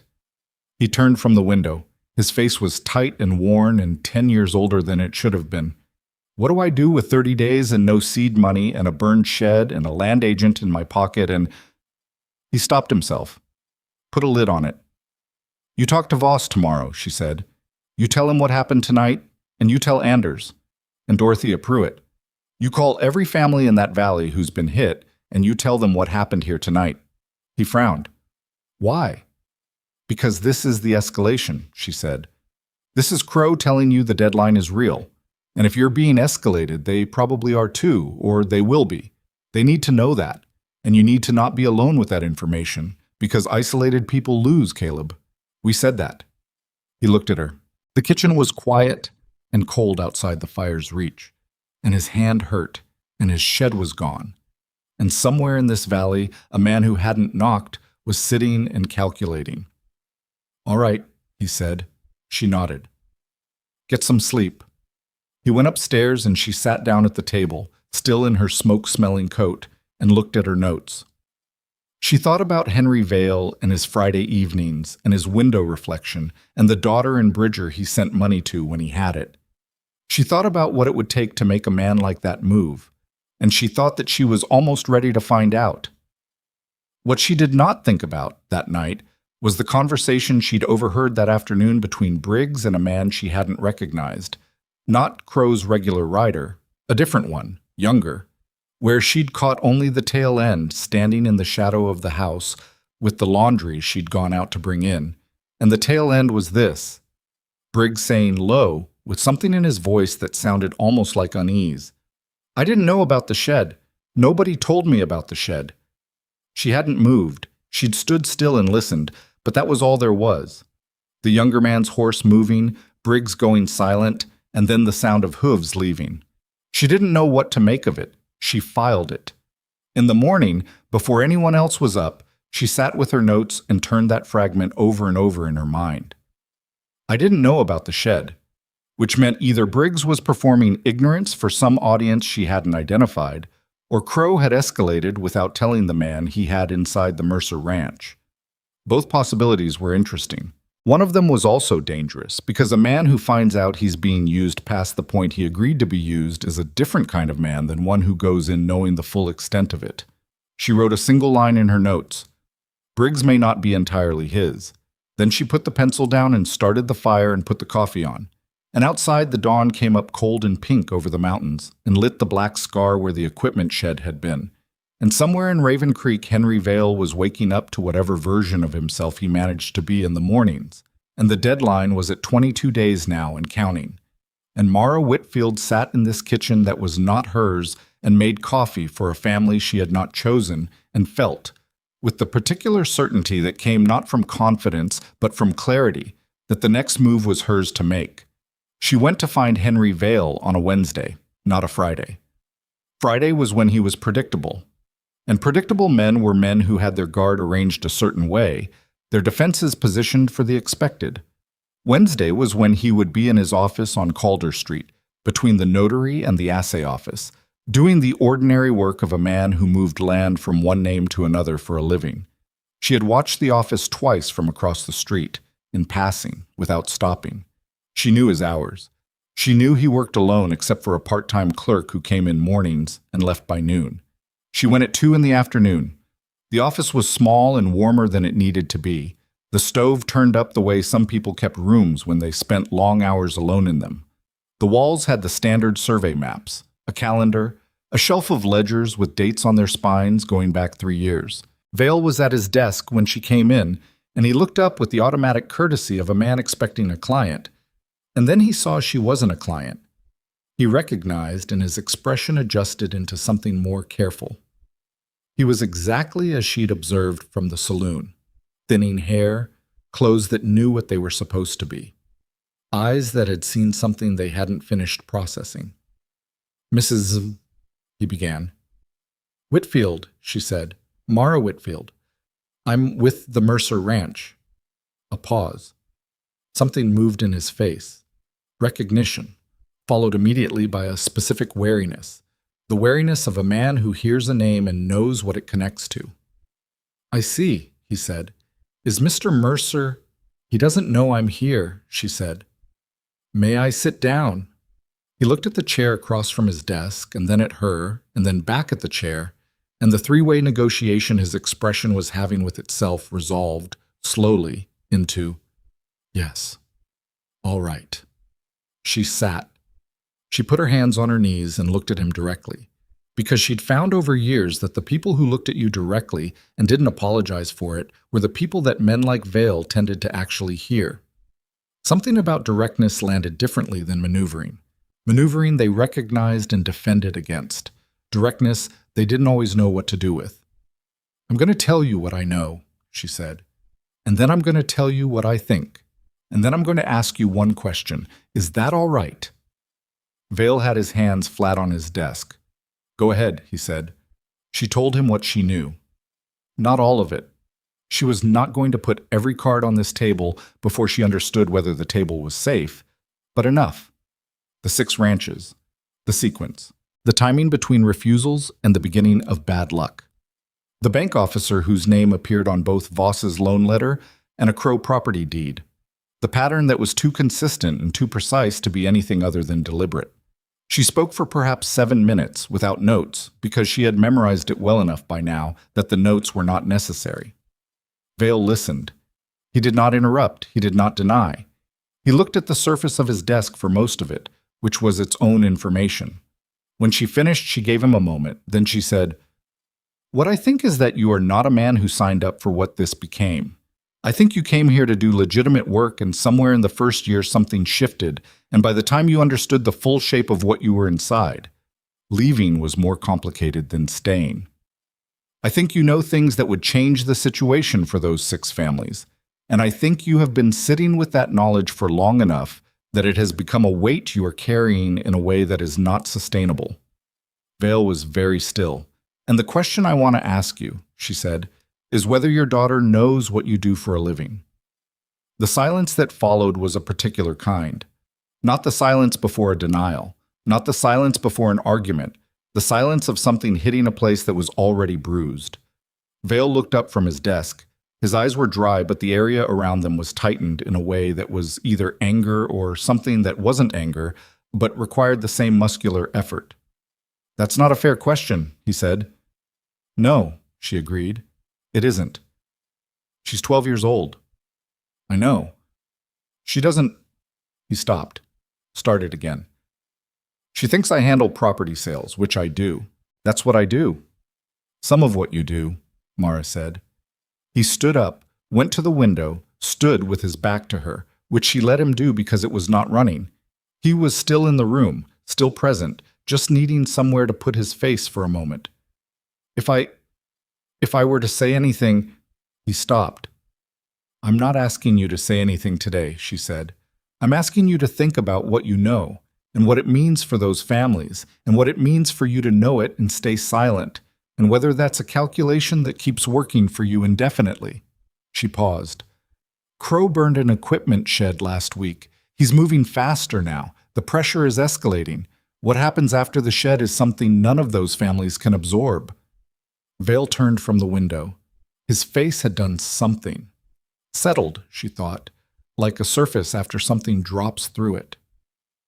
If I spoke, he said, slowly, if I provided documentation, testimony, I would need assurance that I'm not in a position to give you legal assurance, she said.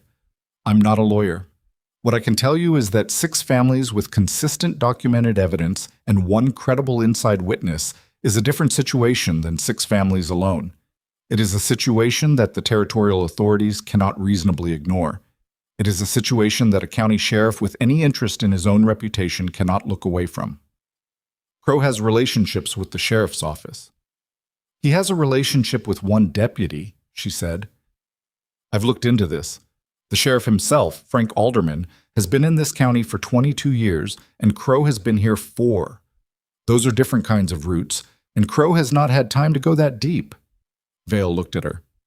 You've looked into the sheriff. I've looked into everything I can reach, she said. That's what I do. He sat back down, put his hands on the desk again, and looked at them. They were the hands of a desk worker, soft at the palms, ink-stained at the right index finger. Not a man who had ever thrown a punch or herded cattle or fixed a fence with the wrong gauge wire. A man who worked with paper, and whose paper had built something he couldn't entirely see from inside. I need time, he said. You have less of it than you think, she said. Crow's deadline to Caleb Mercer expires in 18 days. Whatever is going to happen needs to happen before that, or it happens under a different set of circumstances. She stood. I'm not threatening you, Mr. Vale, she said. I'm not going to tell anyone we had this conversation unless you decide something useful comes of it. I came here because you struck me as a man who has not finished deciding who he is. And those men are different from men who have decided. They can still go different directions. She picked up her gloves from the chair arm. I hope you'll think about which direction you want to go. She left. She did not look back at the office window to see if he watched her go. She had said what could be said, and anything further was his.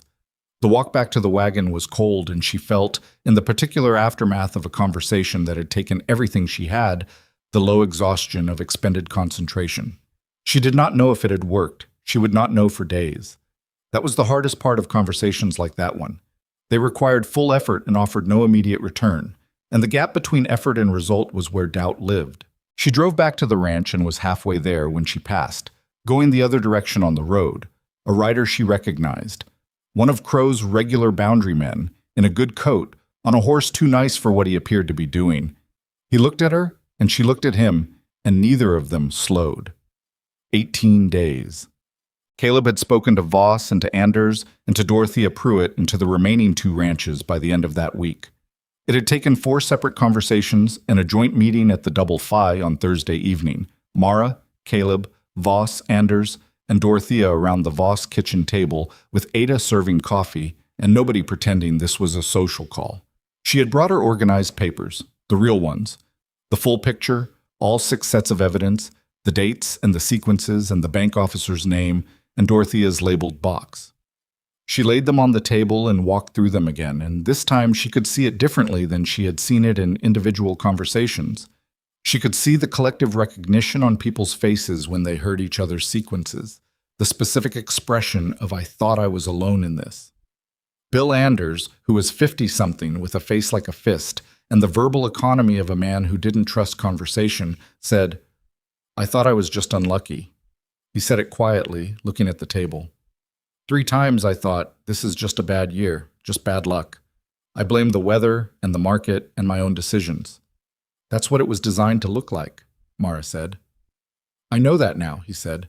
I knew it when you put it in front of me, but knowing it now doesn't... He stopped. My wife said we should sell 6 months ago. I told her I was overreacting. She hasn't said I told you so. She should have said it. I would have deserved it. Nobody responded to that because there was no good response to it, and these were people who had been through enough to know that. Dorothea Pruitt, whose labeled box was open on the table in front of her, said, "What do we do with this? We have papers. We have patterns. But we need a venue. We need somewhere that this matters." "The auction," Voss said. He had been quiet most of the evening, listening, which was his mode. When he spoke, people listened back. The spring livestock auction is 3 weeks out. It's the largest gathering of ranchers and landowners in the region, from 3 counties. Every man with land in this territory will be there. "And Crow?" Caleb asked. "He'll be there," Voss said. "He attends every year. He's been using it as a place to make connections, build his reputation as a man of the valley." Something dry moved across Voss's face. This year it could serve a different purpose. Mara thought about the auction. Public, large attendance, the kind of event that functioned in small territories the way newspapers functioned in cities, as the place where things became real because enough people witnessed them simultaneously. "It's the right place," she said. "If we can bring what we have in front of that many people and make the pattern visible to all of them at once. Many of those men have neighbors who've sold to Crow or have wondered about their own situations. Hearing it together changes the math." "Crow will have his lawyers there," Anders said. "Probably," Mara said. "But lawyers operate on documents and procedure. What we're doing is not a lawsuit, not yet. We're establishing a public record of what happened, witnessed by hundreds of people, before any legal proceeding can be managed or delayed or quietly buried." "And if Vale comes forward," Caleb said. He was looking at her. She had told him about the conversation with Vale that morning. Not everything.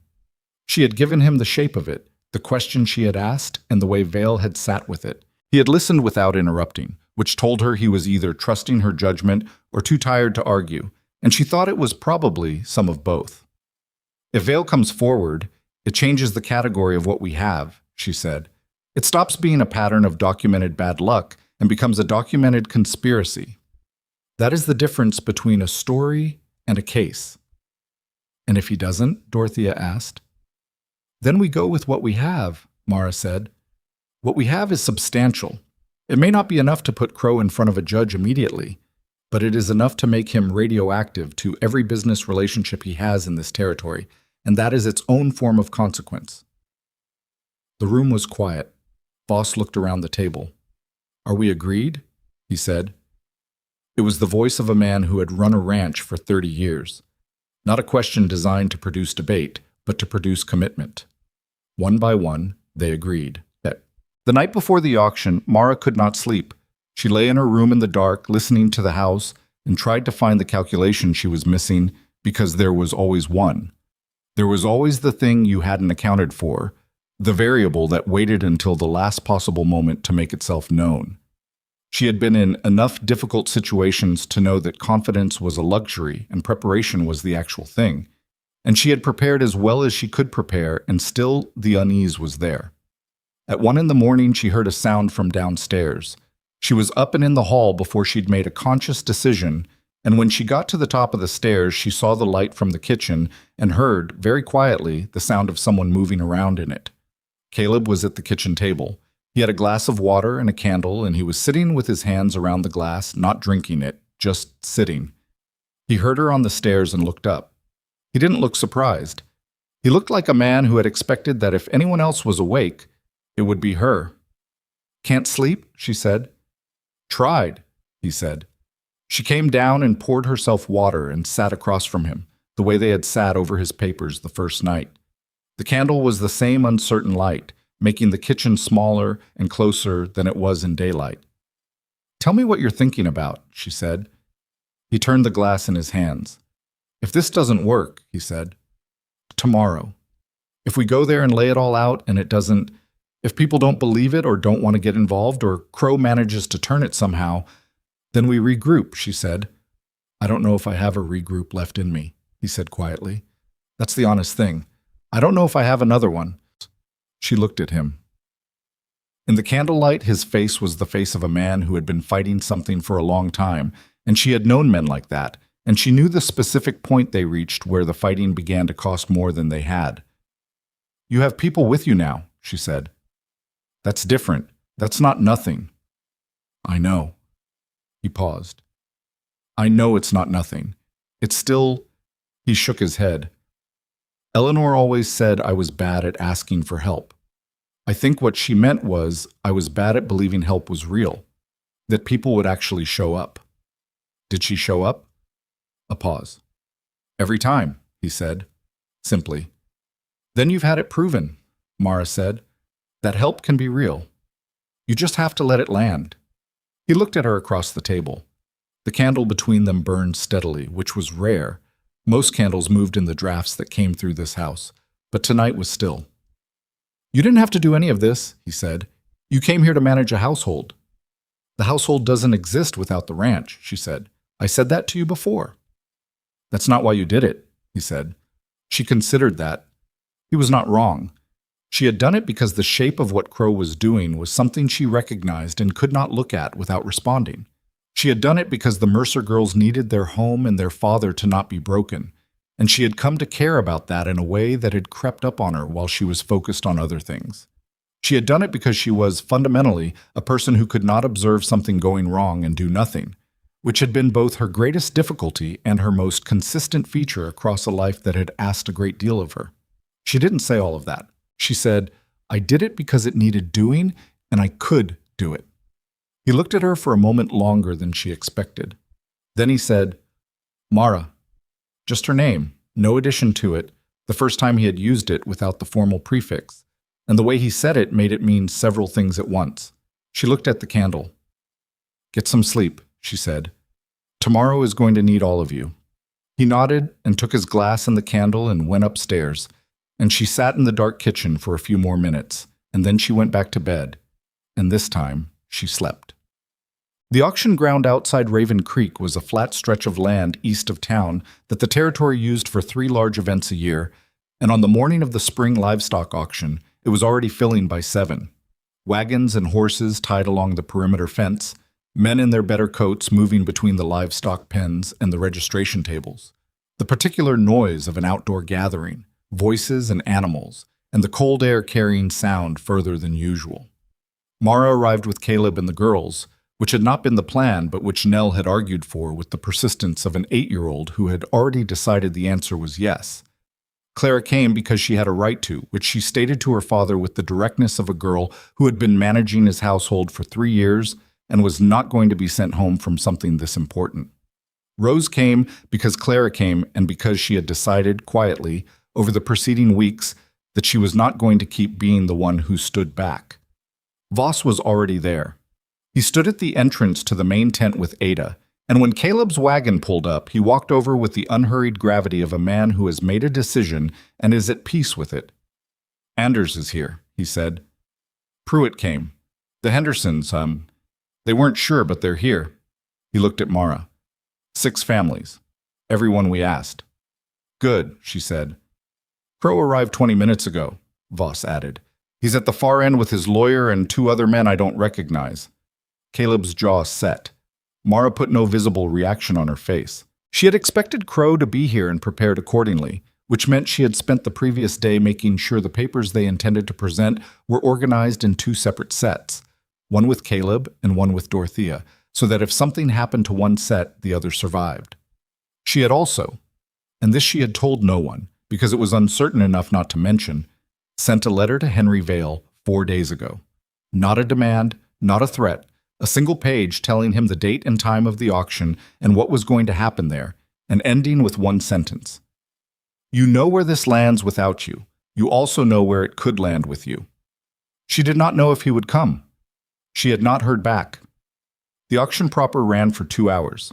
Livestock sales, the regular business of the territory, which proceeded with the ordinary rhythms of men who had done this many times and knew the protocols.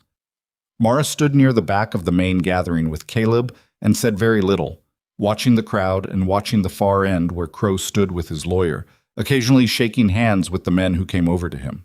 He was impressive, She acknowledged that without pleasure. He had the bearing of a man who inhabited space as if it were made for him, and the social ease of someone who had spent years building exactly the impression he currently projected. He shook hands firmly.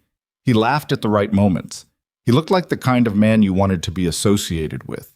She watched 3 different ranchers go over to him and come away looking like they'd had a good conversation. She thought about Edgar Poe's description, the patience of a man who doesn't need things to happen fast because he knows they'll happen eventually.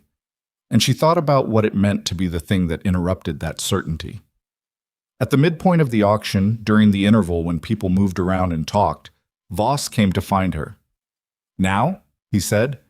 She looked at the crowd. Most people were still present, moving between the pens and the main tent. The auctioneer was at the refreshment table, the natural pause. "In 10 minutes," she said. "Give everyone time to settle." Voss nodded and went to find the others. It was in those 10 minutes that she saw him. Henry Vale was standing at the edge of the gathering, near the eastern fence, in his good coat that didn't quite fit right. He was standing alone and looking at the crowd with an expression she recognized. The expression of someone who has come somewhere with the full knowledge that they cannot come and then leave again as the same person they were when they arrived. Their eyes met across the distance. She gave him one slight nod. He did not nod back, but he didn't leave. She turned and found Caleb beside her. "Vale is here," she said quietly. Caleb looked, found him, looked back at her. "Is that—" "I don't know yet," she said. "Don't look at him again." She found Voss and told him to proceed. Voss went to the auctioneer, who was a practical man with no particular allegiance to anyone present, and asked for 5 minutes of the assembly's time, framing it as a matter of concern to the ranching community. The auctioneer, who had been in this business long enough to know when something serious was in the air, agreed. When Voss called the assembly's attention, the crowd turned with the slow, collective movement of people who weren't sure whether to be interested or inconvenienced. By the time Caleb stepped forward with his papers, most of them had settled to listening. Caleb was not a natural public speaker. He knew it, and Mara knew it, and he had said so the previous evening, and she had told him that was fine. He didn't need to be eloquent. He needed to be clear, and he was capable of clear. She had been right. He stood in front of 300 people and spoke in the same short, complete sentences he used everywhere, and what he said was the sequence. The offer, the refusal, the credit pull, the cattle deaths, the contract loss, the fire. He did not editorialize. He did not accuse. He described. Then he held up the papers. "I have documentation of every event I've described," he said. "Dates, amounts, names. If anyone wants to see them, they're available." The crowd was quiet in that particular way that means people are deciding whether to believe something that would require them to act. Then Voss spoke. Same approach. His sequence, his papers, then Anders. Briefer, harder. His voice had an edge to it that Caleb's and Voss's didn't, and it landed differently. The edge of a man who had blamed himself for his own misfortune for a year and now understood what that had actually been. Then Dorothea Pruitt opened her labeled box and held up the bank letter with the wrong officer's name, and said in a voice that carried without effort, "This letter changed the terms of a loan my husband held for 11 years. The name at the bottom does not belong to the bank. It belongs to a man whose name appears on 3 of Silas Crow's property deeds." The crowd shifted. Something in the air changed. Not panic, not uproar, but the specific movement of a large group of people absorbing information that reorganized something they had previously understood. From the far end of the gathering, Crow's lawyer was moving toward the front. Crow himself was standing still, and Mara, who had positioned herself where she could watch him, saw the first thing she had ever seen on his face that was not managed. It was brief, it was quickly covered, but it was there. He had not expected the bank letter.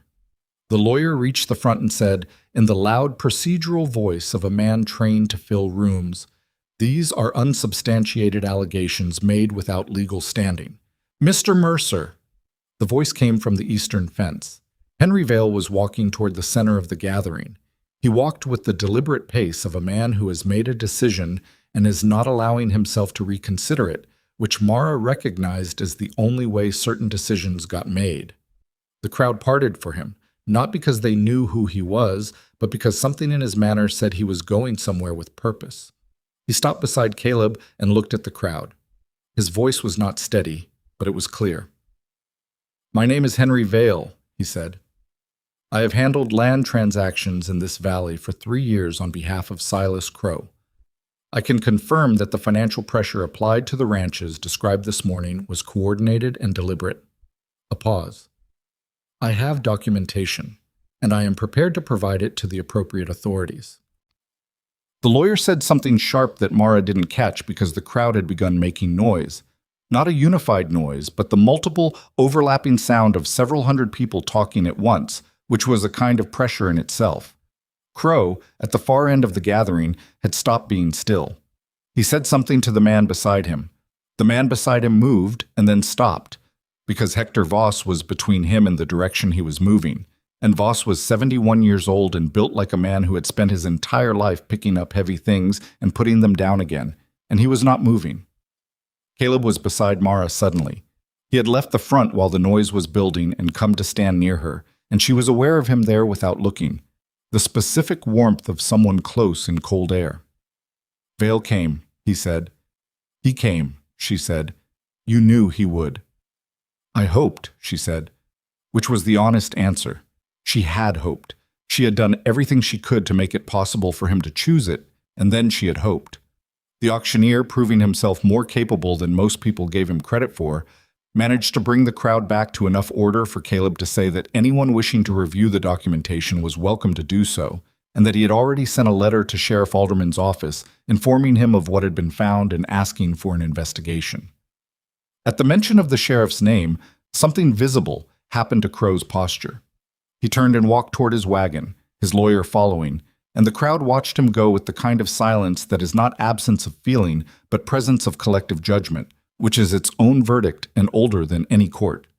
Clara appeared at Mara's elbow. She had come through the crowd from where she'd been standing with Rose and Nell, and she stood now with her arms crossed and her jaw set in the expression that was her most characteristic expression, that particular mix of fierce and tired and determined, and she looked at the space where Crow had been. "Is it over?" Clara said. "The beginning of it," Mara said. "That's not the same as over." "No," Mara said, "but it's different from where we were this morning." Clara was quiet for a moment, then, "Vale, did you know he'd come?" Mara thought about the right answer. "I knew he could," she said.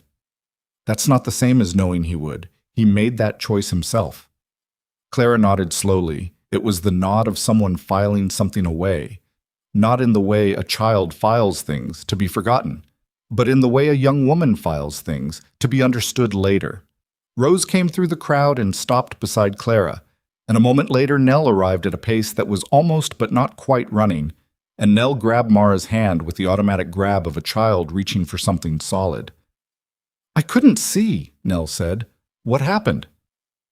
"Mr. Voss and your father and some other people showed everyone something important," Mara said.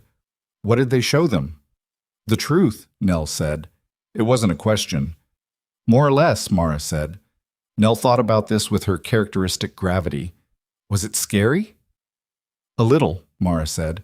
"For you or for Papa?" "Both," Mara said. Nell looked up at her with the frank, measuring look she'd had since the first night. "You're not what I thought," decided looking. And something in it had changed, Mara realized.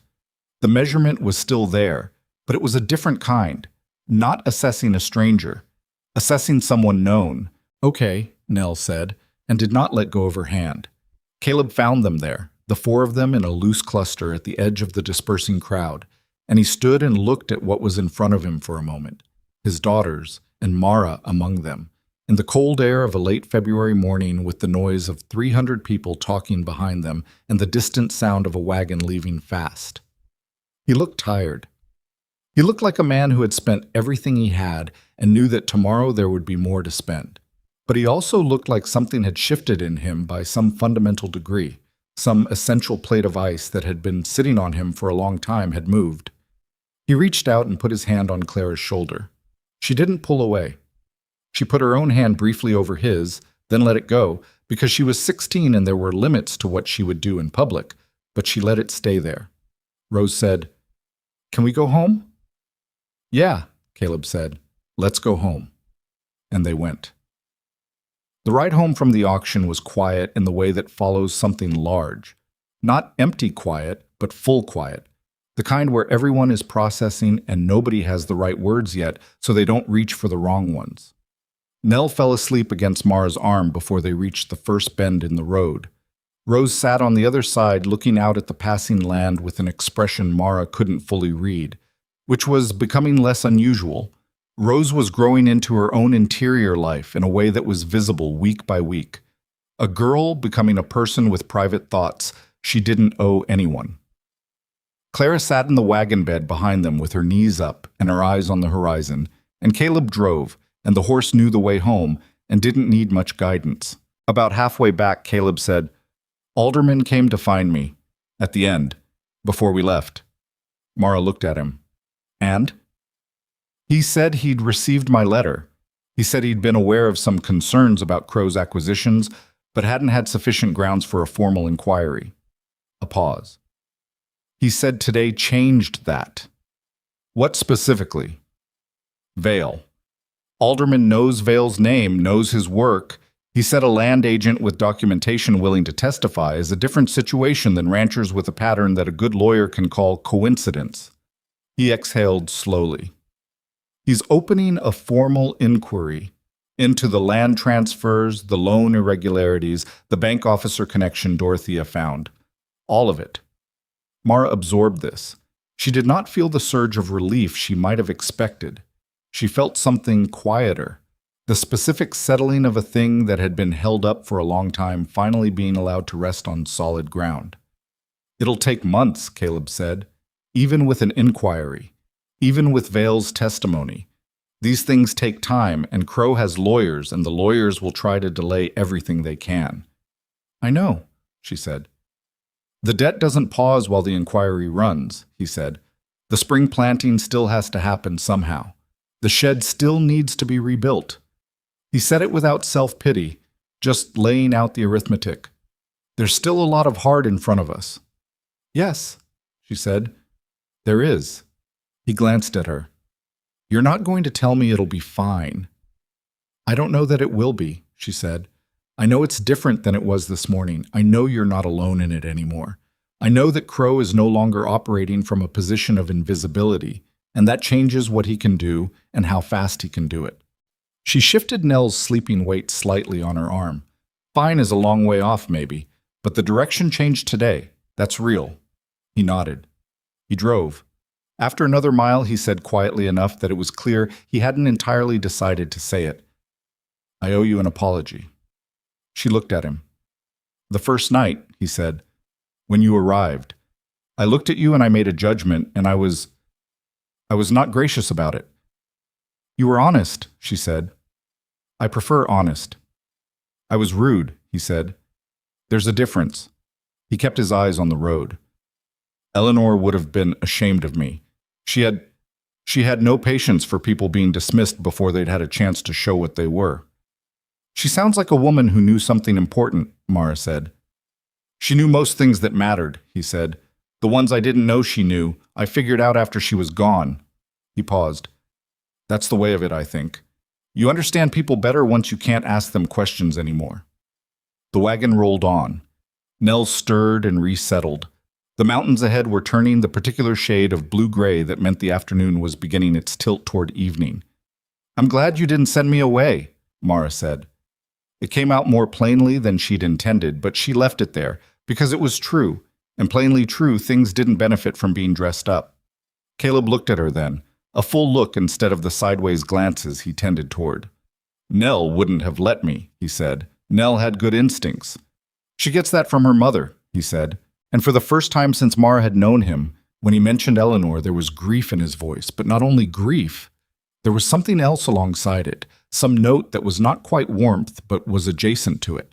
The way a man sounds when he remembers someone with love that has moved past the acute stage into something he can carry without it dropping him. That was its own kind of progress.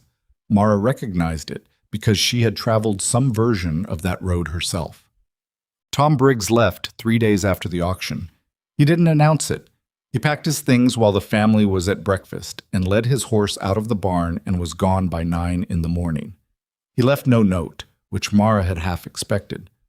Men like Briggs didn't tend toward explanation when explanation would require them to account for themselves. Caleb found the empty bunk room at mid-morning and came to find Mara in the kitchen with the tight, controlled expression he wore when something had landed that he was deciding how to feel about. "He's gone," Caleb said. "I know," she said. He looked at her. "You knew he would." "I thought he might," she said. After the auction. Once the inquiry was announced, staying became complicated for him. Caleb was quiet for a moment. "How long did you know?" "About Briggs." She considered the honest answer. "I suspected early. I confirmed it piece by piece. I didn't tell you because I needed you focused on the larger problem and because—" She stopped. "Because I wasn't certain enough to say it until I was. And by the time I was certain, the auction was close." He looked at the wall. The muscle in his jaw worked. "He was on this ranch for 2 years," he said. "He knew my daughters. He sat at my table." There was nothing useful to say to that, so she didn't say anything. After a moment, Caleb said, "Did he know about the shed before it happened?" "I don't think so," she said. "I think Crow moved on the shed without telling him. I think that's part of why he left, not just because the inquiry changed the risk calculation, but because Crow did something he hadn't signed up for, and he couldn't reconcile that with staying." "That's supposed to make me feel better about him?" "No," she said. "It's just what I think happened. What you do with it is your business." He stood in the kitchen for another minute, and then he went back outside, and she heard him in the yard for a while, moving around, doing the kind of physical work that men do when they need to put feeling somewhere. She understood that. She had her own version of it. That evening at dinner, nobody mentioned Briggs by name. But Nell, with her radar for the thing nobody was saying, looked at Mara at one point and said, "Is Tom coming back?" "No," Mara said. Nell thought about this. Did he do something bad? "He made some bad choices," Mara said. "Over time. The kind that are hard to come back from." Nell considered this with the seriousness she brought to most things. "Can people come back from bad choices?" "Sometimes," Mara said. "Depends on the choice and how far in they went and whether they're willing to do the hard part of coming back."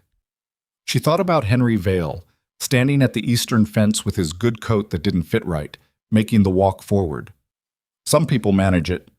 Nell nodded, satisfied with that complexity in a way that most adults weren't, and went back to her dinner. What? The formal inquiry into Silas Crow's land acquisitions began in the 3rd week of March. It was not swift, and it was not clean, and there were 2 weeks in April where Crow's lawyers managed to tie up a portion of the documentation in procedural challenges that required Caleb and Dorothea Pruitt and Voss to spend a combined 4 days in the county seat giving depositions. Mara did not go with them. She was not a party to the legal proceedings, had no standing in them, and the girls needed someone at the ranch. But she helped Caleb prepare each time, sitting with him the night before, going through the questions he was likely to be asked and the answers that were both honest and useful, because the two things were not always automatically the same.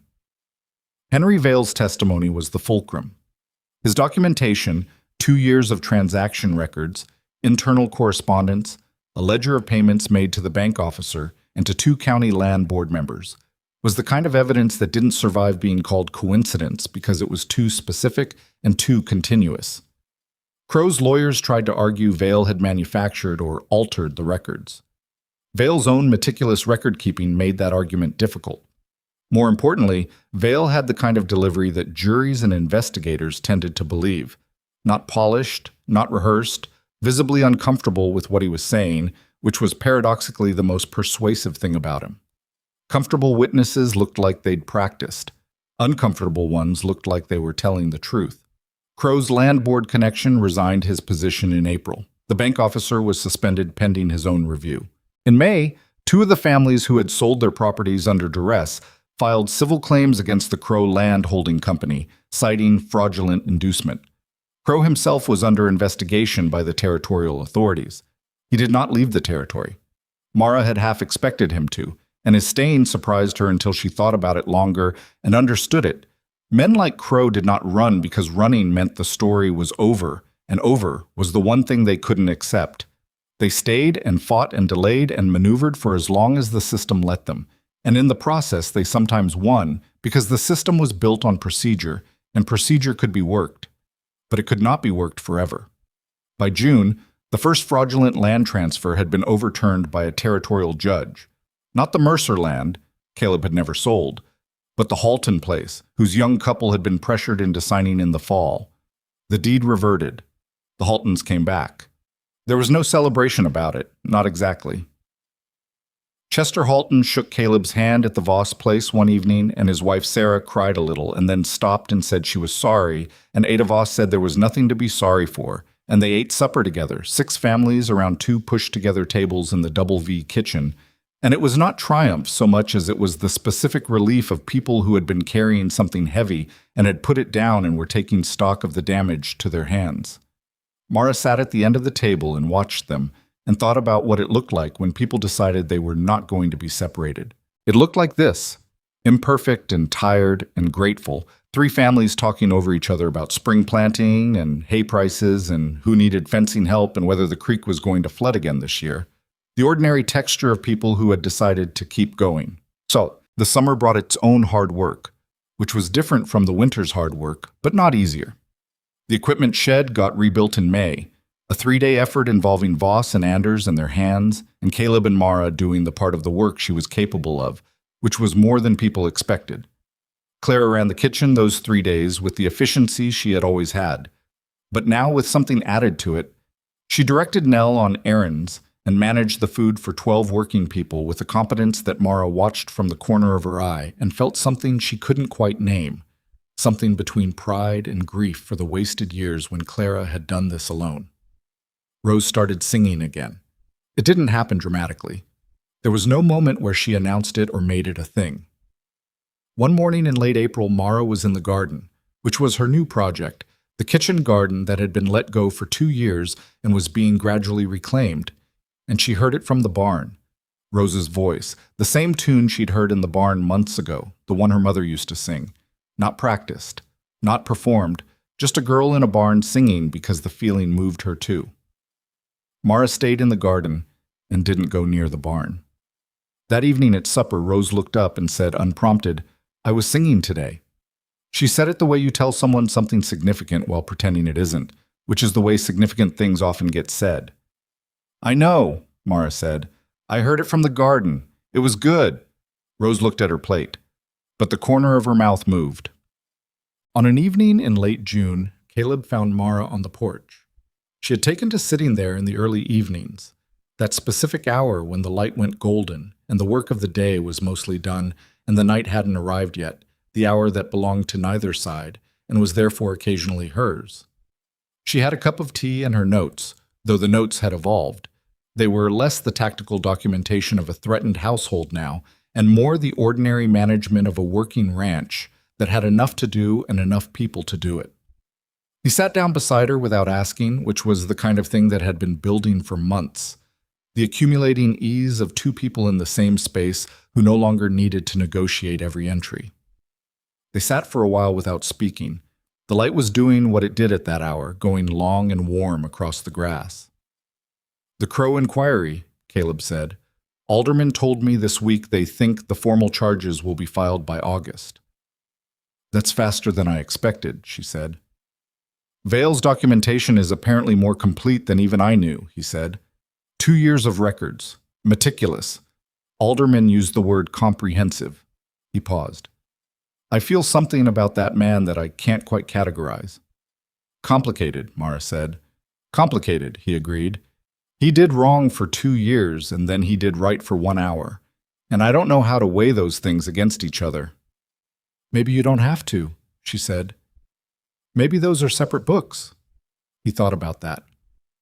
Eleanor would have had a clear opinion about it. She was clearer than me about most moral questions. What do you think she would have said? He considered. She would have said that what Vale did at the auction was real, and it cost him something real. and that the accounting for the 2 years before it was between him and his own conscience and not her business. He paused. Then she would have said something sharp about men who should know better taking so long to get there. Mara almost smiled. She sounds like she was formidable. She was, he said. She would have liked you. He said it plainly, not as a compliment exactly, more as an observation. You're the same kind, the kind that doesn't perform. She looked at the mountains. The light on them was going pink now, the long change from gold. She thought about what it meant to be seen clearly by someone, and how rare it was, and how it carried its own weight. Not the bad kind of weight, but the kind that made you feel solid in a way you hadn't known you weren't until you did. Mara, he said. She waited. I've been trying to figure out the right way to say something, he said, for about 2 months, and I've concluded there isn't a right way, and I'm going to say it directly and let it be what it is. All right, she said. He looked at his hands for a moment. You arrived here, and I wanted to send you away, and you stayed anyway because Nell wanted you to, and because the household needed it, and in the time since then you have done more than I can account for, or repay, or fully understand even now. You've kept this family from drowning. You've kept me from making decisions I would have regretted. You've given my daughters something I couldn't give them, and I don't say that easily. He stopped. And somewhere in the middle of all of it, this you became something I don't know how to imagine this place without. The porch was very quiet. I'm not asking you to stay because we need you, he said. I know we need you. That's not the reason. He looked at her then, directly, the full look. I'm asking you to stay because I don't want to figure out what this is without you in it. That's the honest thing. That's all of it. She looked at him for a long moment. She had arrived here in February with a landlord's letter and an agency reply and a bag she'd carried herself because he hadn't moved fast enough to take it. And she had been measured and found wanting before she'd said 10 words. And she had stayed anyway because Nell had said, I hope she stays, and because the household was in trouble, and because she was, fundamentally, someone who could not walk past a thing that needed doing. She had not expected this. That was not true. She had felt it building for months, the way weather builds. Not in any one moment, but in the accumulation of evenings at the kitchen table and mornings over coffee, and the specific weight of a man's trust given slowly, and therefore worth more than trust, given quickly. She had felt it, and she had not named it, because naming things required deciding something, and there had always been something more pressing to decide. There wasn't now. I'm not an easy person, she said. I need you to know that clearly. I have opinions, and I state them, and I don't stop having them because it would be more convenient. I'll fight you when I think you're wrong, and I won't always be right myself, and I don't apologize for things that don't deserve apologizing for. I know, he said. I've been watching you for 5 months. And you still, he said. She looked at the mountains. The pink had deepened into something richer, the last of the day going into color before the dark took it. Then yes, she said, I'll stay. He exhaled once like something released. He didn't reach for her hand or make a moment of it, which was right. They were both people who distrusted grand gestures, and he knew it about her, and she knew it about him, and the moment didn't need anything added to it. It was enough on its own. They sat on the porch as the light finished its work and the dark came on. And inside the house, Rose was singing something that drifted out through the kitchen window and wrapped around the evening. And somewhere in the house, Nell was presumably asking someone a question about crows or bears or some other thing she was in the middle of deciding about. And Clara was probably pretending she wasn't listening to all of it while listening to all of it, because that was Clara. The inquiry would continue through the summer, and Crow's lawyers would fight every step, and the debt would be paid back slowly, and the equipment shed still needed finishing on the north wall, and spring had turned to summer, and summer would turn to fall, and the land would keep asking what it always asked. But that was the nature of things. The land asked, and you answered, season after season, and the answering was not the burden. It was the point. Mara had learned that in her life before this one, and she had carried it through every difficult year since. And she carried it now onto this porch, into this family, into this place she had arrived as a stranger and stayed, to become something she didn't have a precise word for, but that felt, when she sat in it quietly, like belonging. Not the belonging you're handed, The belonging you build with your hands and your stubbornness, and your willingness to stay when staying is hard. That kind is the only kind that holds. She had been rejected by easier places than this one. She had been told by easier people than these that she was too much, or too old, or too decided looking, or not what anyone had pictured. She had outlasted every one of them. And here, on this porch, in this light, with this man beside her and his daughters inside and the mountains going dark at the edges and the whole of the valley settled into its evening, here, for the first time in a long time, she was exactly where she had chosen to be. That was enough. That was more than enough. That was everything.